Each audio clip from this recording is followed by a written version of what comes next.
Hey guys, tonight we're diving into a topic that's chilly, awkward, and believe it or not, historically fascinating. We're talking about toilets. Not just any toilets though. Medieval castle toilets. In winter. That's right, you sitting up there in your fluffy socks and heated room are about to time travel back to an era where taking a bathroom break could literally risk frostbite and shame. And yeah, you probably won't survive this. So before you get comfortable, take a moment to like the video and subscribe, but only if you genuinely enjoy what I do here. I'm not here to guilt you, I'm just the guy talking about medieval people freezing their butts off. Also, let me know in the comments where you're watching from and what time it is. I want to know if you're in a cozy cabin in Finland or on your lunch break in Atlanta. Now dim the lights, maybe turn on a fan for that soft background hum, and let's ease into tonight's journey together. You find yourself walking across the uneven stone floors of a castle built 600 years ago. It's winter, and not just any winter, a brutal one. The kind where your breath fogs instantly, your boots are stiff with frost, and every step echoes through chambers lined with cold, damp stone. There's a fire roaring in the Great Hall, sure, but that heat doesn't travel well through thick walls and narrow corridors, and unfortunately, nature is calling. There's no polite way to put it. You've got to go. But going to the bathroom in a medieval castle during winter isn't like tiptoeing down a hallway to a warm toilet seat. It's a trek, an ordeal, a strategic mission involving layers of wool, rough fabric, bad lighting, and the kind of architectural planning that makes you question the sanity of your ancestors. Your options? Limited, frankly. You could venture to a garderobe, yes, that's the technical term for a medieval castle toilet, but brace yourself. The term garderobe literally translates to guarding your robe. Why? Because in some theories, people believed the ammonia fumes from the waste might keep moths away from hanging clothes stored nearby, which means, yes, in some cases, people hung their clothes over the toilet chute. Medieval logic, everybody. So you push open a wooden door that leads to a narrow passage tucked into the outer wall of the castle. That's where the garderobe usually lives, built into the thickness of the stone, usually on a tower or an outer wall. Why? Because whatever comes out of you drops straight down, hopefully into a pit, a river, or more often than not, just onto the ground below.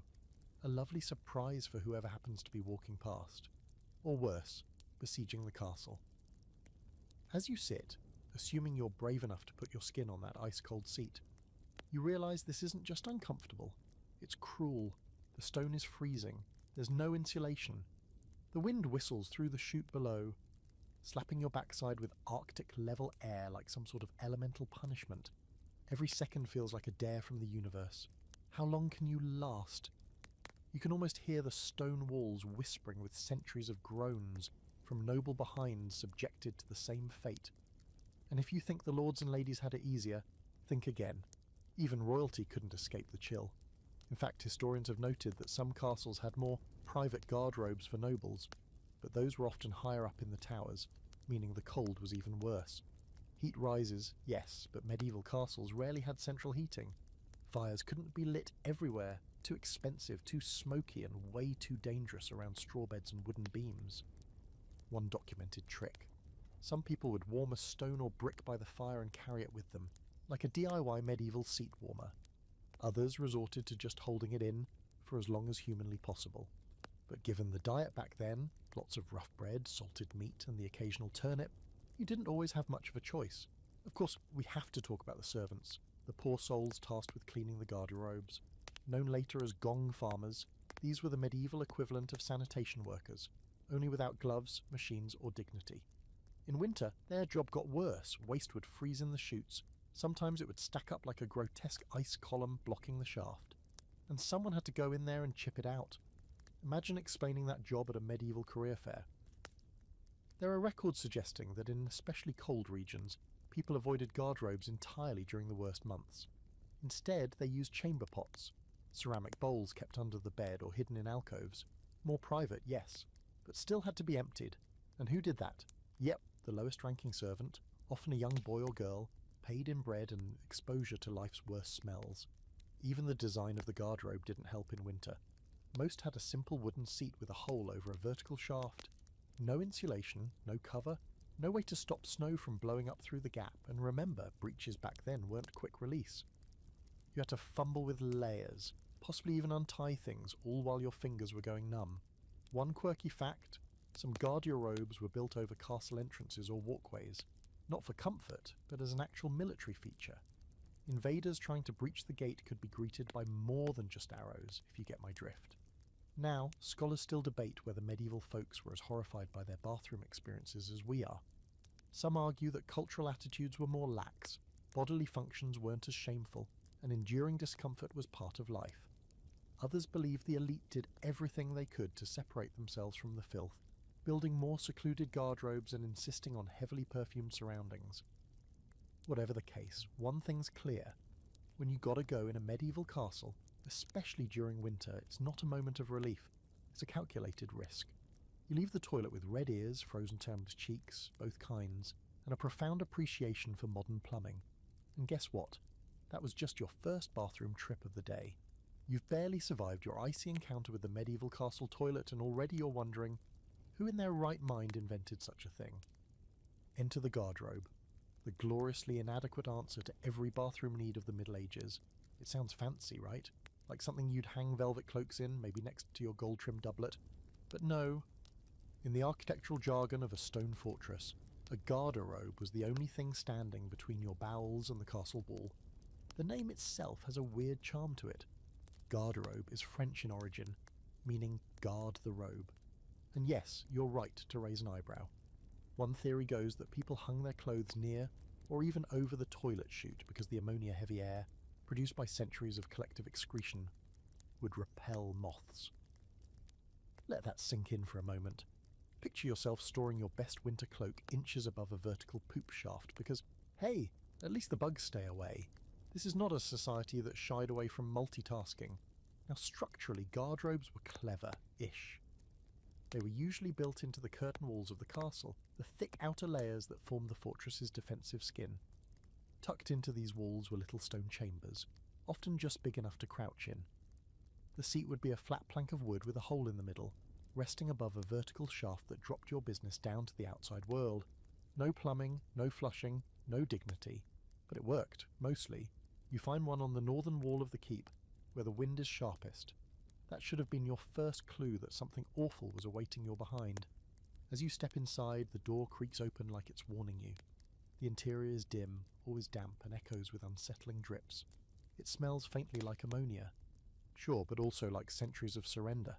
The wood seat is warped from age and moisture, and there's a thin layer of frost where, ideally, there should be warmth.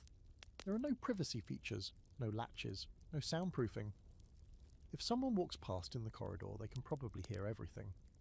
And in some cases, the garderobes were communal, lined up side by side in a row, no partitions. Just a medieval version of toilet bonding time. And let's just say that the social vibe was different. One documented castle had a garderobe with 4 seats in a square. That's right, you could make eye contact while doing your business. Try imagining that the next time you're awkwardly avoiding eye contact with someone at a public urinary is to knell. Now, you might think the shaft beneath you just opens into the ground below, and sometimes it did. But depending on the status of the castle and the era, the chute might lead to a cesspit, a moat, or even just the outer wall. Whatever was below wasn't your problem, until, of course, it backed up, or froze, and oh, did it freeze. Winter changed the entire relationship with the garderobe. In warm months, sure, it was gross, but in winter, it became an arena of physical suffering. The draft coming up from the chute wasn't a breeze, it was a bitter, wet gale that sliced into you with surgical precision. You'd sit down and within seconds your thighs would go numb.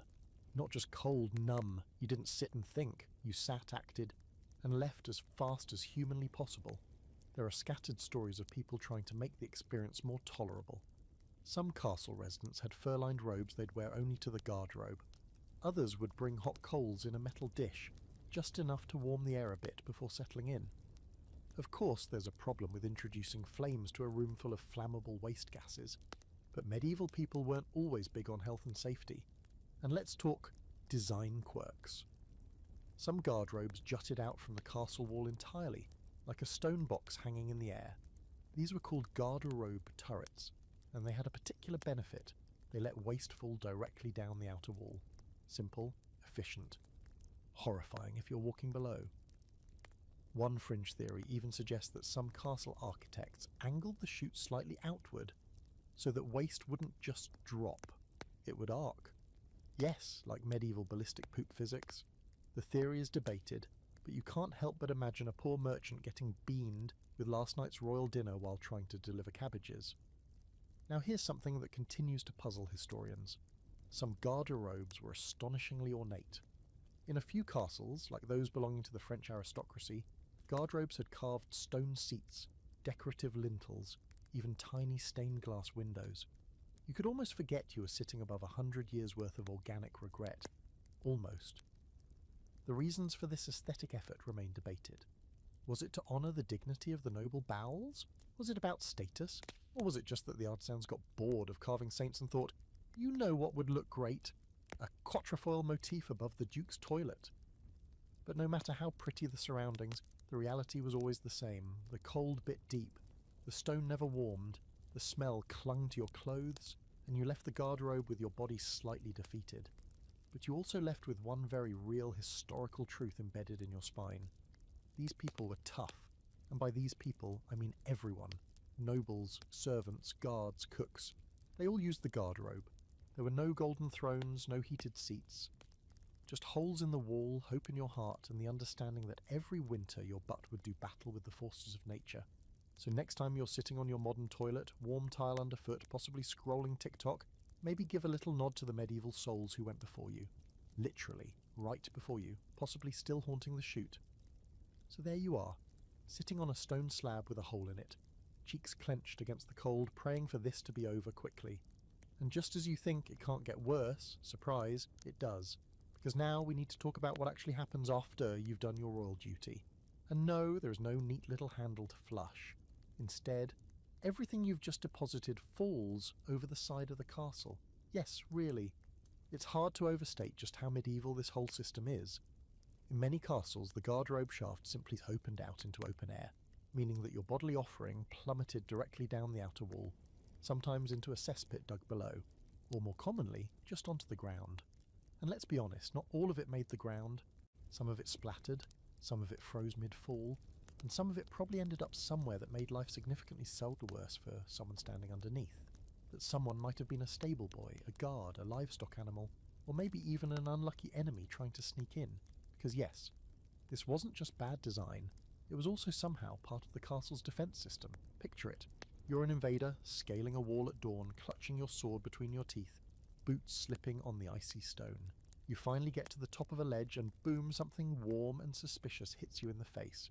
Congratulations, you've just met the defensive side of medieval sanitation. Some castles even had garderobe projection placed directly above gates or blind spots, not for privacy but as a deterrent.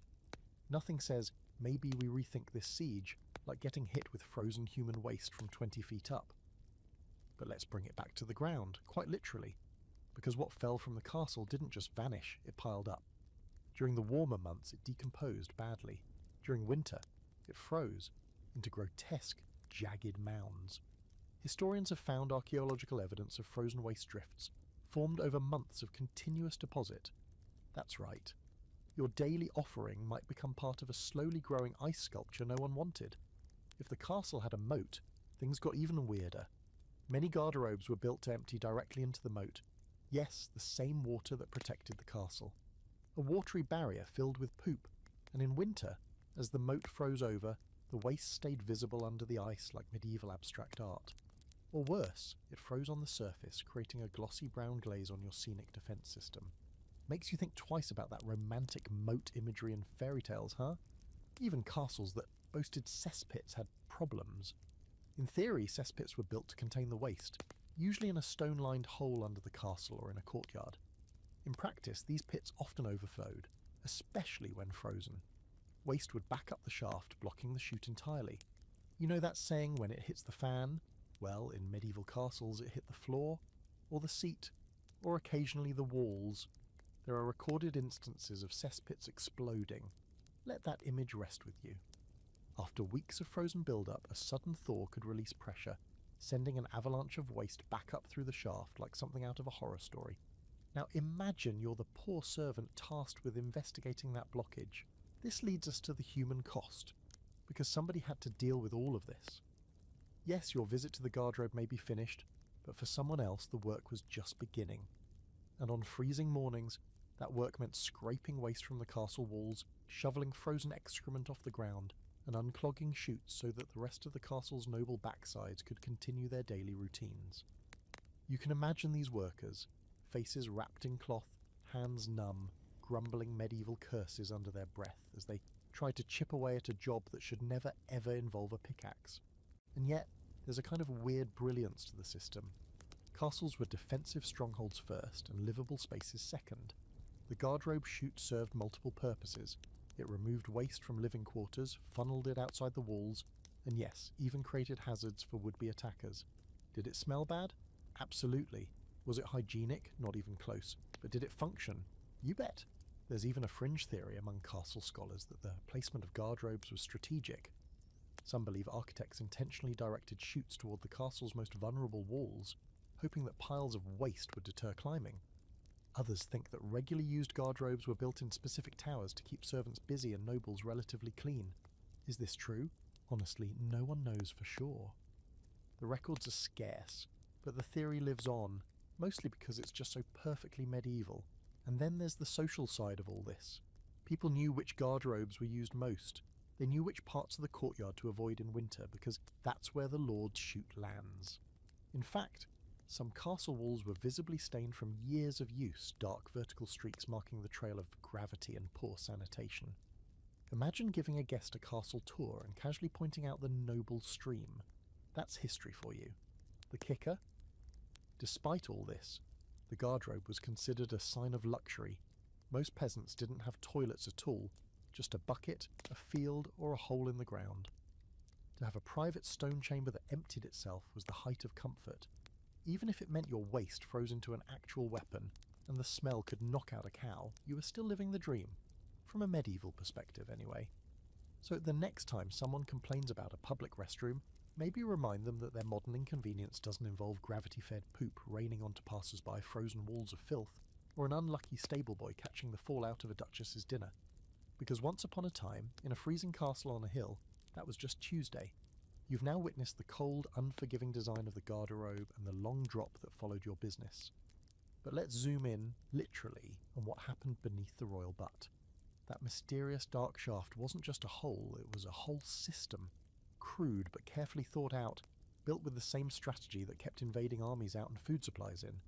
Because medieval people weren't clueless about waste, they just had fewer options and way too much stone. First off, the shaft beneath the seat, known as a waste chute, was typically a vertical tunnel built into the castle wall itself. Depending on the castle's layout, this chute could be just a few feet deep or several stories tall. In a multi-level keep, the higher the chamber, the longer the drop. And yes, waste velocity was absolutely a thing. There are theories that in tall towers, the waste reached a speed that could splatter hard enough to damage the collection pit. You're thinking, that sounds fake. But consider the weight of winter diets, the roughness of medieval plumbing and gravity doing its thing. Suddenly, poop physics becomes a real science. Now, ideally, the chute led to a cesspit, a semi-contained area dug out of the earth and lined with stone or timber. These pits were occasionally cleaned, though cleaned is generous. More often they were left to compost on their own, developing layers like a tragic lasagna. In winter though, the cesspit froze, solid, turned into a permafrost of filth. Not only did this slow down decomposition, it created a backup that could creep higher and higher up the chute, turning what should be a drop-and-forget situation into a bubbling pressure cooker. Some garderobes even had little drain holes in their walls to release gas buildup, medieval fart vents, basically.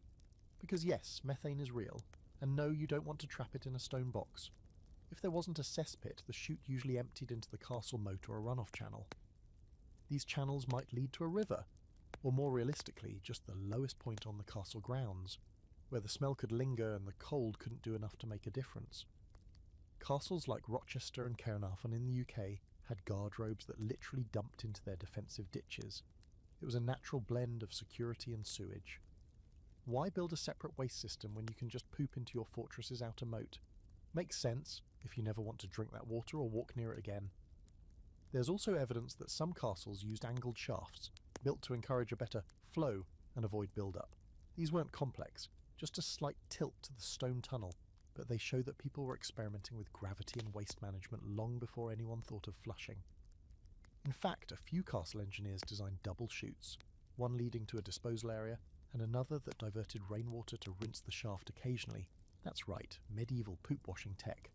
It wasn't common, and it didn't always work, but when it did, it was the gold standard of castle luxury. Now, before you assume every chute was perfectly designed, let's acknowledge the many, many failures.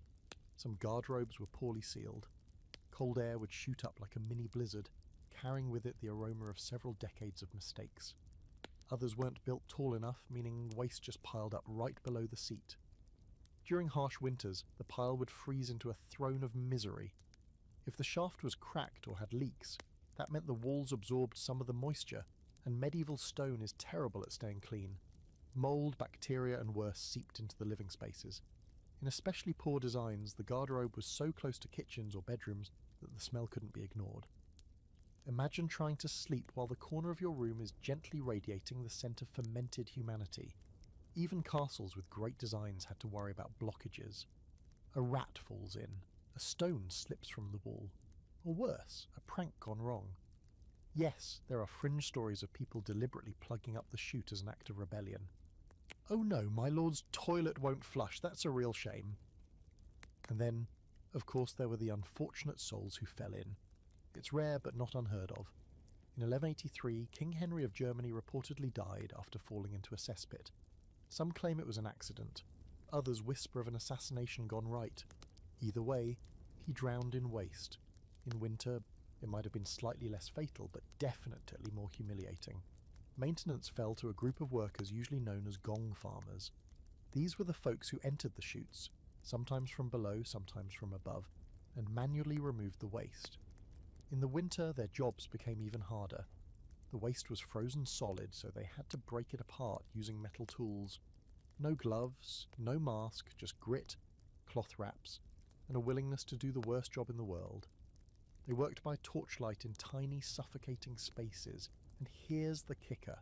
They weren't allowed to work during daylight hours in some towns because their smell was considered too offensive. So if you ever think your job stinks, well, but the shaft beneath the seat also had its place in castle folklore.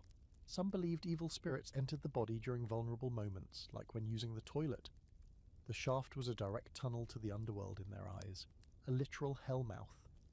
That's why you'll occasionally find old texts recommending a quick prayer before squatting, just in case the devil decided to grab your butt. It's also why certain noble families built garderobes with tiny crosses above the seat, holy protection from spiritual ambushes while your pants were down. Even among scholars, there's debate about how seriously the shaft system was engineered. Some argue that it was just whatever worked at the time, dig a hole, build a box, let gravity do its thing. Others believe it reflected a deeper understanding of airflow, waste decomposition, and even temperature control. There are castles with garderobes positioned so precisely that the prevailing winter winds helped ventilate the chute, basically the medieval version of an exhaust fan. Accidental? Maybe. Genius? Absolutely. In the end, the shaft below the seat was both a marvel and a menace. It worked, but just barely. It carried away your shame, your regret, and sometimes your dignity.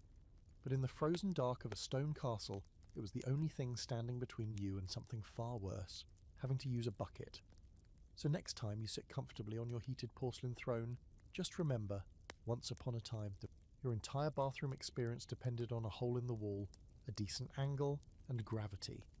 And if you were lucky, the pile below was still frozen. By now you're well acquainted with the frigid seat, the terrifying drop, and the architectural gamble of medieval waste disposal. But there's a layer of the experience that sticks, literally, and that's the smell. It's the part of castle life no one talks about in fairy tales.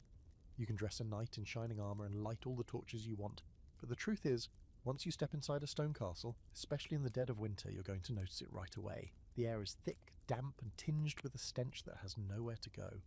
You see, unlike the open windows of modern homes, or even the cross-ventilation of a humble wooden cottage, castles were built for defence, not airflow. Thick stone walls, great for keeping out arrows, terrible for letting out gases. And in winter, when every opening was shuttered to keep what little heat existed from escaping, the interior air became trapped. The fires from the hearths added smoke, the unwashed bodies of dozens, sometimes hundreds, of people contributed their own rich bouquet, and then there were the garderobes. Not sealed, not soundproofed, just open shafts funneling centuries of waste down the wall, and in some cases, right back up in the form of odour. You were hoping the cold helped. It did. Barely. Yes. Freezing temperatures slowed down decomposition, but not completely. The scent of ancient waste still lingered, clinging to clothes, straw mats, and the rough wool blankets piled in noble chambers. People tried to fight it, of course. They hung herbs, lavender, rosemary, thyme, near the garderobe entrance. They burned sweet-smelling resins like frankincense or myrrh when they could afford it. Wealthier lords even commissioned ornate pomanders, little balls of scented wax and spices that were worn like jewellery, not because they liked the smell, but because they were actively shielding themselves from everything else. Some of these odours weren't just gross, they were believed to be dangerous. The medieval theory of miasma, the idea that disease spread through bad air, was taken seriously. Foul smells were thought to carry illness into the body. So if your garderobe stank more than usual, it wasn't just unpleasant, it was a health crisis. In winter, when everything was closed up and people gathered indoors for warmth, the fear intensified. An unusually pungent garderobe might be seen as a breeding ground for plague, or a sign that evil spirits were gathering. And yes, that brings us to the strange, almost spiritual relationship people had with smell. Some believed that the odour of waste attracted demons or fairies, especially in winter when other distractions were scarce. There are folk tales, real ones, that warn of mischievous spirits lurking near garderobes, waiting for an unsuspecting noble to drop their trousers, and in doing so, let something else into the world. That's why a few castles had crosses or carved religious icons near their toilets. Not for decoration, for divine odour control, but beyond superstition, there was also simple practicality. The smell made the garderobe a space of pure avoidance. No one lingered, no one read a book there. You went, you gagged, and you got out. Castle servants would use straw or rushes to try to absorb some of the moisture on the stone floors around the garderobe, but after a few weeks of freezing nights and tracked in slush, it all turned to a damp, semi-organic mush that made things worse. Some garderobes had trenches carved into the floor to allow for drainage, but again in the winter, those froze. And frozen trenches don't drain. They hold, and they smell. Imagine a bowl of week-old stew you left outside, only it's under your bathroom floor. Now some of the more optimistic castle builders tried to engineer better solutions. Vent shafts were built into walls leading out from garderobes, hoping to suck out the stench. They worked in the summer, sort of. In winter, though, those same vents became icy wind tunnels. Anyone seated over a garderobe near a ventilation shaft might find themselves being lightly frostbitten by a draught that smelled like rotting cabbage. It was a lose-lose. Do you freeze to death or choke on the fumes? And if you're thinking, at least it was just the toilet that stank, oh how sweet your innocence is. The smell wasn't confined to that one miserable room. The shaft itself often ran through or alongside living chambers, so if your bedchamber was near the waste chute, you'd get ambient odour day and night, especially in winter, when chimney flues, closed windows and poor insulation trapped every whiff like a terrible medieval Glade plug-in. There are accounts, vague but reliable, of noble guests refusing to stay in certain rooms because of the proximity to the garderobe chute. And yet these were the best castles had to offer. Remember, most peasants lived in thatched huts with pigs inside. At least in a castle, the toilet was in a room, even if that room smelled like old soup and despair. A particularly fascinating fringe theory suggests that the placement of garderobes in some castles wasn't just about defence or proximity to bedrooms. It may have also been based on wind direction. That's right. Some historians believe that architects studied the prevailing winds in order to place garderobes on the leeward side of the building so that the odour wouldn't waft back into the living quarters. Now, was this always followed? Clearly not, but the fact that it was considered at all tells you how bad the problem was. If a breeze shifted direction midwinter, it could turn a hallway into a corridor of nausea. So what did people do to cope? Some covered their noses with cloth soaked in vinegar or rosewater. Others avoided the garderobe altogether and used chamber pots, which, let's be honest, probably made the smell worse once those were left full overnight. A chamber pot under your bed in a sealed stone room in January? That's not a life hack. That's a war crime. In the end, the smell of the medieval garderobe was more than just a nuisance. It was a constant presence, a reminder of the limits of architecture, the shortcomings of status, and the reality that no matter how high your castle tower, your excrement still had the last word. And in winter, that word was shouted back up the chute with a frozen, fragrant vengeance. So next time you light a candle in your bathroom, take a deep breath, appreciate the air, appreciate the ventilation, and remember that in a freezing stone castle with no flush, no seal, and no mercy, the smell never really left. It just waited. You've now felt the seat, smelled the smell, and stared into the dark void beneath the stone slab. But tonight, it's time to talk about the real villain in this story. The part that froze first, hurt the most, and ruined lives one frosty cheek at a time, the toilet seat itself. Because while medieval architecture had its rough edges, none were quite as cruel as the moment bare skin met an icy, unpadded slab of carved stone in the dead of winter. Let's just cut to the chase. Medieval toilet seats were never comfortable. They weren't meant to be. In most garderobes, the seat was nothing more than a thick plank of wood, or a smooth slab of stone placed over the chute. It might be roughly shaped to fit a human form, but ergonomic was not a word in their vocabulary, and in winter that slab turned into a frozen throne from the ninth circle of hell. Imagine waking up before dawn in a room barely warmer than the outside air. You shuffle your way down the corridor, half asleep, layered in scratchy wool. You push open the garderobe door, and it's already freezing in there, the air biting at your face. You approach the seat knowing what's coming, but you have no choice. And then it happens. Skin meets stone. For a second you convince yourself you'll be fine, but the cold hits with the intensity of betrayal. It's not just uncomfortable, it's shocking. You involuntarily gasp, maybe shout, and now you're fully awake in the worst possible way. And here's the thing, you can't exactly hover. Not in layers of stiff winter clothing. Not when balance is compromised by slippery soles and the added risk of falling into the shaft. Nope, you've got to commit. Which means lowering your full weight onto a surface that's probably just a few degrees above freezing. You're not just doing your business, you're enduring a ritual of physical and emotional trauma that'll stay with you longer than whatever you ate for dinner. People tried to cope, of course. One of the most common hacks was to bring a warmed stone or brick from the hearth and rest it on the seat for a few minutes. This didn't make it warm, just slightly less like a kiss from a frozen grave. Others used folded cloths, furs, or even padded cushions, though those tended to soak up, let's say, unwanted moisture from the general environment. Still, a noble lady might keep a privy pillow tucked in her chamber, warmed by the fire and carried discreetly by a maid when the time came. These little acts of rebellion against the cold were often the only protection between human dignity and a literal butt freeze. And yes, we're talking actual frostbite here. While rare, it wasn't impossible. In the most bitter winters, with prolonged exposure and insufficient padding, there was a real risk of minor tissue damage. You probably wouldn't lose anything essential, but numbness, chafing and soreness were common, especially for children and the elderly, who had less body mass to insulate themselves and often less control over, let's say, timing. If you took too long or, heaven forbid, fell asleep mid-squat, you could suffer for days afterward. Which brings us to winter nights. Using the garderobe after dark was its own adventure.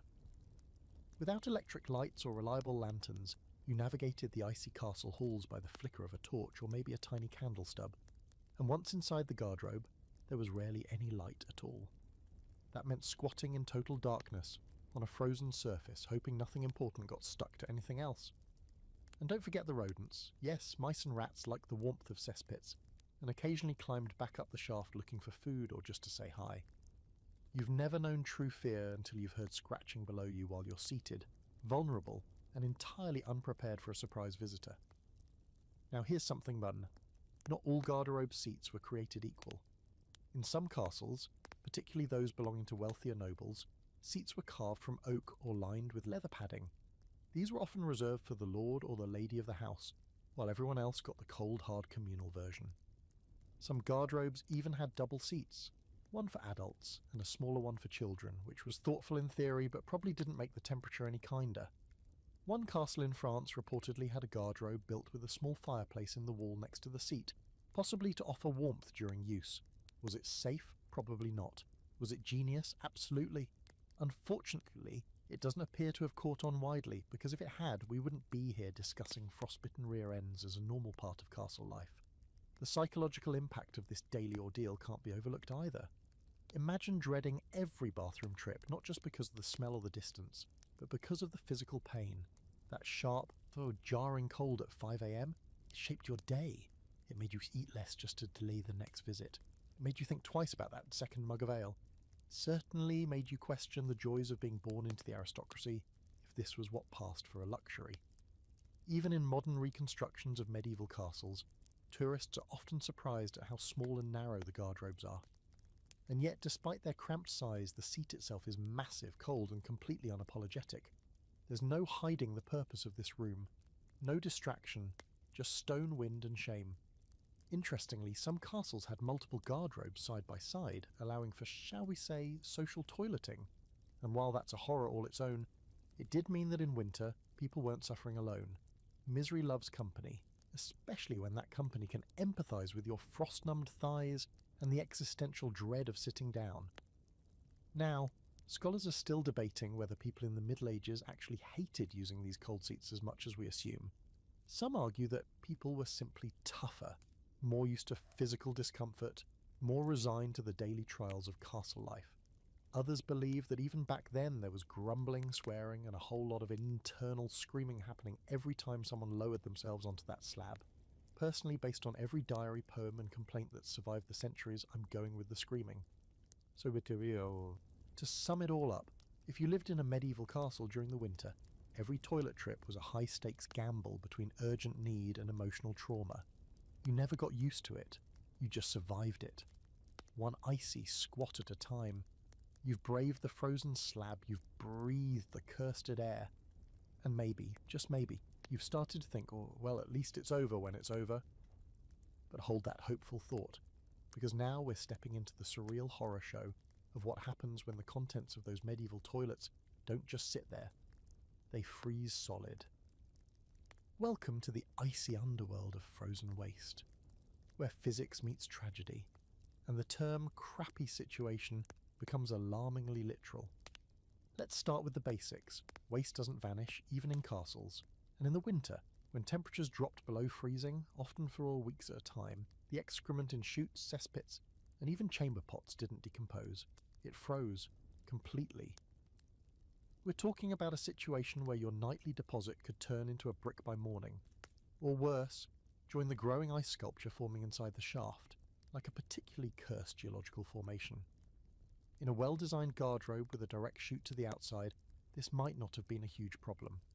Waste dropped, froze somewhere along the wall, and stayed there until spring. Gross, of course, but manageable. The trouble started when those chutes were partially enclosed or poorly ventilated.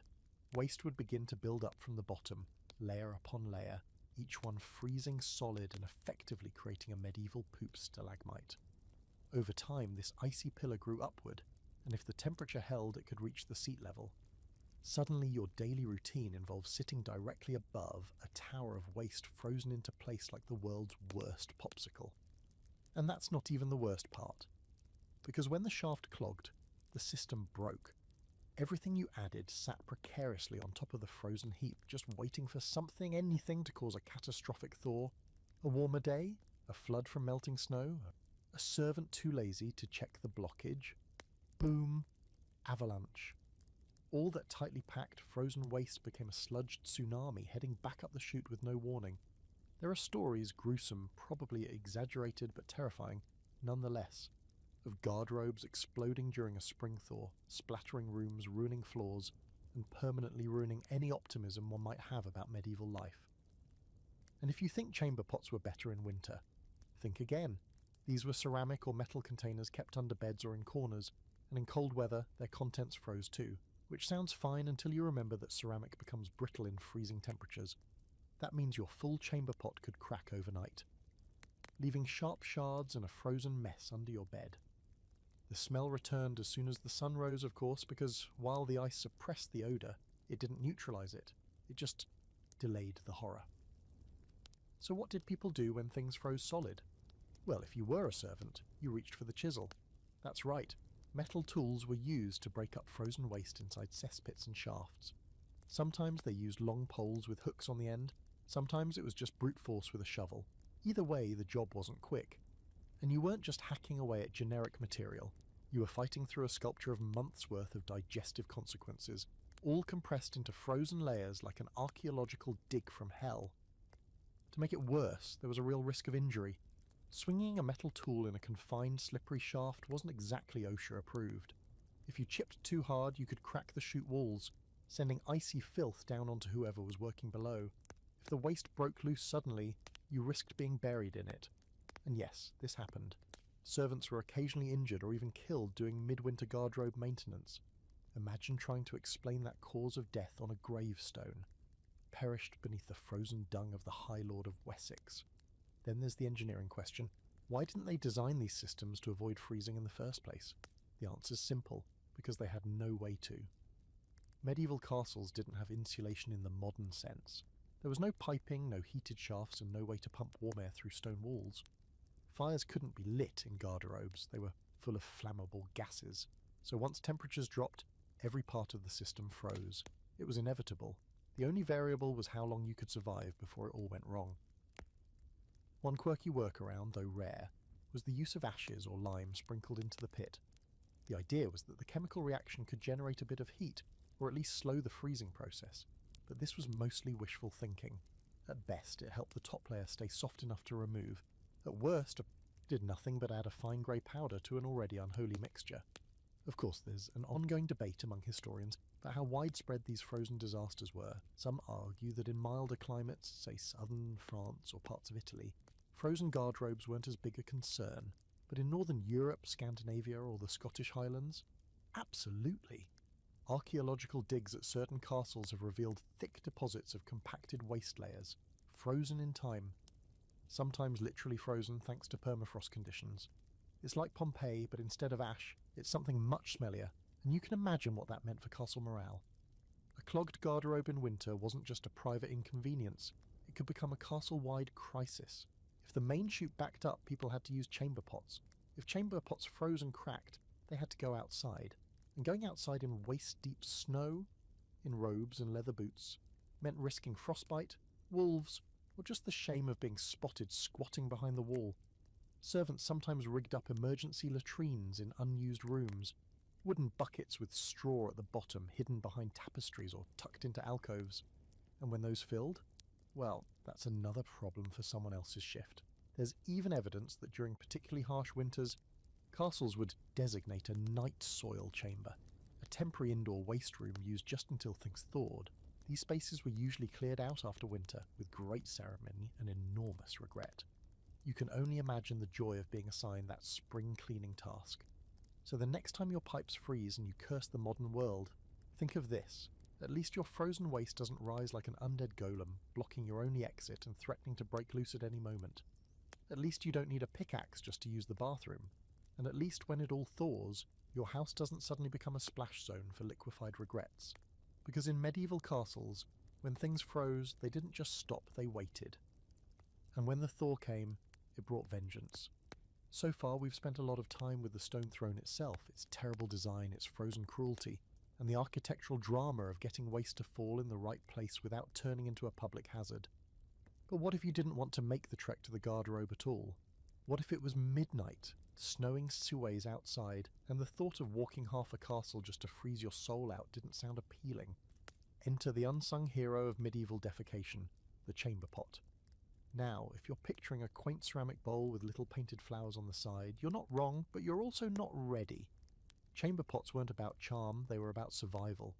In winter, especially in the upper floors of castles or during the middle of the night, no one wanted to make the cold walk to the garderobe, especially not barefoot on icy stone floors with only a candle to guide them. So every noble bedroom had a chamber pot tucked beneath the bed, behind a curtain, or in a specially carved wooden stool with a hole in the top, kind of like a cosy medieval porta-potty. When nature called in the dead of night, you'd throw back your furs, step onto the freezing floor, crouch or sit over the pot, and try to do your business as quickly and quietly as possible. These pots were usually made of ceramic, metal, or sometimes even wood lined with pewter. They varied in size and quality, depending on your rank, because of course even your nighttime emergencies were judged by class. But winter added a whole new layer of fun. First, the pot itself was cold as death. Metal ones were the worst. They practically burned your skin with frost. Ceramic cracked easily in freezing temperatures if not handled carefully. And then there was the obvious problem, what to do with the contents. You couldn't exactly empty it into the garderobe at 2 a.m, and you certainly weren't taking it outside in your nightshirt. So many people just left it, until morning, which meant a full night's sleep spent in the same room with a steaming bowl of human regret gently cooling beside you. Romantic. Of course, chamber pots didn't stay private for long. By morning, the task of emptying them fell to servants, young, overworked, underpaid, and perpetually disgusted. It was their job to take the full pots to the garderobe, the courtyard, or the outer wall and dump them. And in winter, when everything froze, this process became exponentially worse. The contents were often solid by dawn, which meant the pot had to be banged, scraped, or even soaked in warm water before it could be emptied. Try doing that with numb fingers and a line of angry nobles waiting for their pots to be cleaned. And heaven help you if you spilled it. One wrong step on an icy corridor, and suddenly you've created a medieval slip hazard that not only breaks bones but breaks spirits. There are actual written complaints from castle stewards about unsanitary spillage in hallways, especially during winter. Some castles attempted to avoid this by placing buckets or troughs at the end of corridors, so servants had a halfway station before reaching the outer dump sites. Those buckets, they froze too. They also smelled like doom. If you were particularly wealthy, or lucky, you had a close stool. This was an early form of indoor toilet furniture, a wooden chair or bench with a hidden chamber pot built into it. These were often padded, sometimes even upholstered in velvet or embroidered cloth, which honestly raises more questions than it answers. Royal versions were almost luxurious. King Henry VIII had a stool servant, a real titled courtier, whose entire job was to manage the king's toileting, and in winter that job included pre-warming the seat. Imagine trying to write that on a resume. But most people didn't have that. Most people had to make do with the basics. Some servants even used slop buckets, which weren't emptied every day during harsh weather. These would sit in the corner of a storage room quietly fermenting until someone could carry them out without slipping on snow-covered stairs or getting pelted by hail. The worst part? If there was a siege or the roads froze shut, those buckets stayed where they were, for weeks. Now, one fringe fact that doesn't get nearly enough attention. Some households added straw or ash to the pot to absorb liquid and mask the smell. This makeshift toilet mix helped a little, but in freezing weather, the result was still a half-solid, half-muddy nightmare that had to be scooped out. There's evidence of people using heated stones or bits of burning coal dropped into the pot to melt frozen contents, an act of desperation that sometimes ended with shattered pottery or scorched undergarments. Because of course, in a world without reliable central heat, you're playing with fire, near poop. So how did people feel about all this? Well, they didn't talk about it much in public. Toilet habits were considered unmentionable, even when they affected everyone. But you can read between the lines. In letters, in journals, in the architectural evolution of castles, you can see the small ways they tried to avoid the chamber pot life. Adding extra garderobes, building small privy towers, encouraging morning routines that involved waiting until it was just warm enough to go outside. Even the nobility, cloaked in silk and powdered perfume, had to make peace with the reality that they shared their bedchamber with a chilly little pot of consequences. And for the record, kids weren't spared from this. Children had their own chamber pots, sometimes ornately decorated, sometimes just carved wood, but guess who cleaned those? Still the servants. Always the servants. And in winter, when everyone was cooped up indoors, you can imagine how quickly things piled up, sometimes literally. The whole chamber pot system was basically a slow-moving crisis in winter. It worked, sort of, but only with constant effort and zero margin for error. And if you think this was just a poor person problem, think again. Even the highest lords and ladies had to squat over a cold pot from time to time, just hopefully with a better view and someone else doing the cleanup. So, next time you grumble about a long walk to the bathroom or sigh because your toilet seat is cold, remember this. It could be worse. You could be squatting over a frozen metal bowl by candlelight on a stone floor in a castle hallway, hoping the servant doesn't trip while carrying what used to be your dinner, and if you're lucky, it won't be frozen solid at this time. Let's take a moment to give a standing ovation, metaphorically, of course, to the people who really made medieval sanitation function, the ones who cleaned up after everyone else. Because behind every freezing garderobe, every brimming chamber pot, every slippery slop bucket abandoned in the hallway, there was a person, usually unpaid, definitely underappreciated, and most likely gagging, who had to clean it all up. And no, they didn't have gloves, or disinfectant, or will to live. Meet the Gong farmers. That's not a nickname. That was the actual title. Derived from the word gong, which referred to human waste, these were the people who maintained cesspits and garderobes, and they had the worst job in the entire medieval world. Worse than a rat catcher, worse than a grave robber. These people literally climbed into pits of poop in winter with a bucket and a shovel, and removed the evidence of noble digestion one icy scoop at a time. Now, farmer is doing a lot of heavy lifting here. Gong farmers weren't cultivating anything. Their job was extraction, plain and filthy. In castles, where waste accumulated in shafts or pits beneath the garderobes, someone had to regularly remove the build-up, especially in winter when decomposition slowed and everything just sat there, freezing into thick, unmovable slab. Imagine walking into a narrow stone closet with nothing but a torch and a spade. The air is thick and sour, the stone's slick with condensation, and the cell, well, let's just say you don't breathe through your nose anymore. Now add in the fact that it's freezing. The contents of the pit have hardened like ancient pottery, but it still gives off enough odor to make your stomach turn inside out, and you've got to climb down, chip away at it, and hoist it up bucket by bucket. There were no hazard suits, just layers of rough cloth, a hood if you were lucky, and probably a scarf soaked in vinegar or herbs tied over your face. Not that it helped. Some workers chewed cloves or garlic to dull the smell from the inside. Others just accepted that they'd never smell right again, and in towns or cities, gong farmers often weren't even allowed to live among the general population. Their homes were on the outskirts, because it was widely accepted that they carried the stench of death, or at least digestion, with them wherever they went. And yet, in some cases, this was actually a paid profession. Gong farmers were hired by castles, monasteries, and even towns to maintain the sanitation systems. They were paid well by medieval standards, because nobody else wanted to do it. And in a weird way, they were respected for their necessity, if not their aroma. No gong farmers meant no usable toilets, and in winter, when everything froze and clogged and backed up, their job became even more important, and infinitely more miserable. One fringe detail that often gets overlooked. Some gong farmers worked at night, not just because the smell was less noticeable, but because it was less embarrassing. Hauling buckets of human waste through a castle courtyard isn't exactly a flattering look, especially if you trip and create a medieval biohazard zone. Night shifts meant fewer witnesses, fewer insults, and a slightly reduced risk of being splashed with someone else's regret. But let's not pretend these workers were free from ridicule. Even though the job was essential, gong farmers were often socially ostracized. They were banned from certain religious services, denied full participation in guilds, and their children were often forced into the same line of work whether they wanted it or not. And if you were wondering, yes, they were also the ones who had to clean up when someone missed, or when a noble got drunk and threw up in the garderobe, or when chamber pots cracked and spilled across a sleeping area. Their job description wasn't just clean poop, it was clean everything people don't want to think about. And there's a darker side too, because this wasn't just a bad job, it was a dangerous one. Cesspits sometimes filled with methane gas. A single spark from a torch could ignite the fumes, turning a midnight cleanup into a literal firestorm.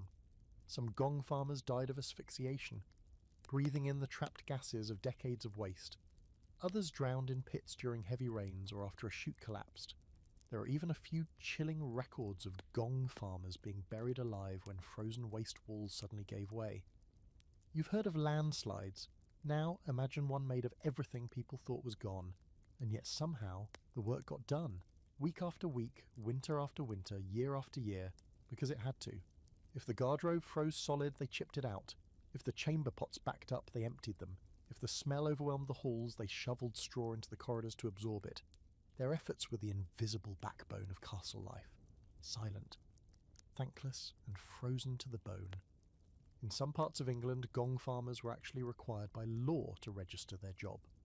It was a formal position, recognised by the local lord or town council. They had set working hours, regulations for waste disposal, and in rare cases, even legal protection. If someone assaulted a gong farmer while they were working, say, as a joke or out of spite, they could face a hefty fine. Because even the law understood you don't mess with the guy who keeps your toilet from turning into a frozen volcano of pestilence. And for the record, the title changed depending on region. In Germany, you might be called a Nachtmann, literally nightman. In France, something a bit more elegant like vidangeur. But make no mistake, the job was the same. Climb down into the pit, haul out the filth and try not to think too hard about your life choices. So while we spend a lot of time laughing at medieval toilet design, it's worth pausing to remember the real people who suffered to keep those systems functional. The gong farmers didn't get the glory. They didn't get the fire-warmed seats or the scented pomanders. They got the worst shifts, the worst smells, and the worst reputations. But they also got something no one else in the castle had. The unspoken power of being absolutely essential. Because without them, everything froze, everything backed up, and the castle, so proud, so fortified, so noble, sank into its own filth, one bucket at a time. All right, so we've established that medieval castles had terrible plumbing, colder-than-death toilet seats, and a sanitation crew that basically lived in the ninth circle of hell. But now it's time to answer the question that's been quietly hovering in your mind like an unpleasant odour. What did they wipe with? Because, spoiler alert, there was no Charmin Ultra Soft. No triple-ply quilted luxury, no heated bidets, just whatever they could get their hands on. And winter? Winter made it all so much worse. Let's start with the obvious. Toilet paper as we know it did not exist in medieval Europe. In fact, even the idea of having a designated wiping material was a bit of a luxury. For most people, the process of cleaning up after a visit to the garderobe involved using natural materials, things you could find lying around, things that didn't cost money, and ideally things that didn't freeze into weapons when the temperature dropped below zero. So what were the go-to materials? Moss was a fan favourite. Soft, spongy, absorbent, basically nature's version of a wet wipe if you could gather it fresh. It grew plentifully in damp areas and was easy to collect during the warmer months. Smart families would dry out bundles of moss in the summer and store it in sacks near the garderobe, but in winter it froze hard, which meant you were either rubbing your most delicate regions with a cold, stiff, leafy clump, or you were throwing it into the fire to thaw and risking burning your hand just to get a halfway decent wipe. Then there was straw, cheap, accessible, and, let's say, structurally challenging. Ever tried to clean anything with straw? It crumbles, it pokes, it doesn't absorb so much as redistribute. Still, it was used, often bundled into a sort of makeshift brush. In some castles, servants would pre-soak the straw in water or lye to soften it, which sounds thoughtful until you realise softened. Medieval straw is still just glorified kindling with dreams of being hay. Scraps of cloth were used by the wealthy, old linen, worn-out garments, bits of tattered wool. In noble households, a basket of cloth scraps might be left near the close stool or garderobe for just this purpose. These were sometimes referred to as clouts, and if you're wondering what happened to them after use, well, someone had to collect them, wash them, and reuse them. That's right, reusable toilet rags. Not every castle had the luxury of tossing things after a single wipe. Winter made washing them even more of a nightmare. Frozen water, frozen mop, frozen soap, if they had any, and frozen rags stiff with last week's disaster meant that cleaning them was as bad, if not worse, than using them in the first place. Oh. Now brace yourself, because it gets weirder. In some places, pieces of ceramic or broken pottery were used. Sharp, a little. Effective, debatable. Archaeologists have uncovered ancient shards in Roman and medieval latrines that were apparently used for this exact purpose. They'd smooth the edges, allegedly, but in cold weather, even the smoothest ceramic feels like scraping your skin with frozen glass. Some historians argue these shards were more symbolic, possibly used to scoop rather than wipe, which is better? Questionable. Either way, it's not a comforting image. And then the wild cards. People used leaves, though good luck finding those in a snow-covered castle courtyard. They used animal fur if they were rich and a little extra. They used handfuls of snow, which at least doubled as a cleansing and numbing agent, if you could handle the shock. And some people just didn't wipe. Or did the medieval version of the squat and shuffle. No documentation, thankfully, but enough clues exist to suggest that thorough hygiene was more of a suggestion than a rule. Oh, and water? Forget it. Bathing was rare. Using water to clean your backside was rarer still, especially in winter when rivers froze, and warm water had to be hauled by the bucket and heated over a fire. It just wasn't happening. Only in certain parts of the Islamic world, where bidet-style washing was common, did water-based cleaning see any consistent use. In medieval European castles, you'd have better luck asking for a scented candle and indoor plumbing. And while we're here, let's talk about the logistics of wiping in the garderobe. These were not spacious stalls with elbow room. They were tight, cramped stone boxes. You had to maneuver around multiple layers of winter clothing, wool, linen, sometimes armour, and balance over a hole while trying to keep whatever you were using from falling into the abyss. And if you dropped it, it was gone. Not going after it, not even thinking about it. This is why many castles didn't even provide wiping materials near the toilet. People brought their own. Whether it was a moss bundle tied with twine, a scrap of cloth kept in a pouch, or a handful of straw jammed into a belt, it was your responsibility, and heaven help you if you forgot. Imagine walking all the way across the castle, sitting down and then realising, no moss, no rag. Nothing but regret and cold stone. Servants sometimes laid out supplies ahead of time, especially for nobles. But again, winter made everything harder. Cloth froze, moss crumbled, straw caught fire too easily. Even the process of prepping for a wipe could be a disaster. And if you were particularly unlucky, the wiping material might already be reused. Yes, shared rags existed, washed occasionally, passed between family members. Nothing says closeness like communal cloths in a frigid garderobe with no door latch. One odd fact, aromatic herbs were sometimes tied into the wiping cloths, not just for scent, but as a kind of magical protection. People believed that bad smells could carry disease, which isn't totally wrong. And so they'd stuff sage, lavender or rosemary into the folds of the cloth, hoping to purify both the experience and the soul. It didn't work, but it's charming that they tried. Scholars still argue about how much people cared about cleanliness back then. Some insist that medieval folk just accepted being filthy. Others suggest that they had very different standards, less about feeling clean in a modern sense, and more about avoiding visible grime or spiritual impurity. The truth probably lies somewhere in the middle. They wiped as best they could with what they had. Sometimes that meant a moss-covered stick, sometimes that meant nothing at all. So the next time you unroll that soft, quilted toilet paper with the cute bears on the packaging, take a moment, reflect, appreciate. Because somewhere, deep in the stone guts of a medieval castle, someone is crouching in the cold, fumbling with frozen moss and praying they don't drop it. You're living in the future, and the future is blessedly soft. Let's take a step back now, not literally, you're probably still mentally wiping with moss, and look at one of the more underrated elements of medieval bathroom culture, toilet hierarchy. That's right, even when it came to freezing your behind in a castle toilet, where you relieved yourself wasn't just about location or convenience, it was about status. In fact, the entire concept of using the bathroom in the Middle Ages was tangled up in social order power dynamics. And who had the privilege of not sitting over the worst shaft in the building? To put it bluntly, where you pooped said everything about who you were. Let's start at the top. The king, queen, dukes and other elite nobles didn't just have private garderobes. They had entire privy chambers, often connected to their bedrooms, and in some cases featuring elaborate furnishings, padded seats, and their own staff member dedicated to the royal rear. Yes, that was a real job. In the English court, the person was known as the groom of the stool, and their sole responsibility was to assist the monarch with bathroom duties. That included providing wiping cloths, managing chamber pot maintenance, and perhaps most horrifying, recording the king's bowel movements for health tracking. And this wasn't some lowly job.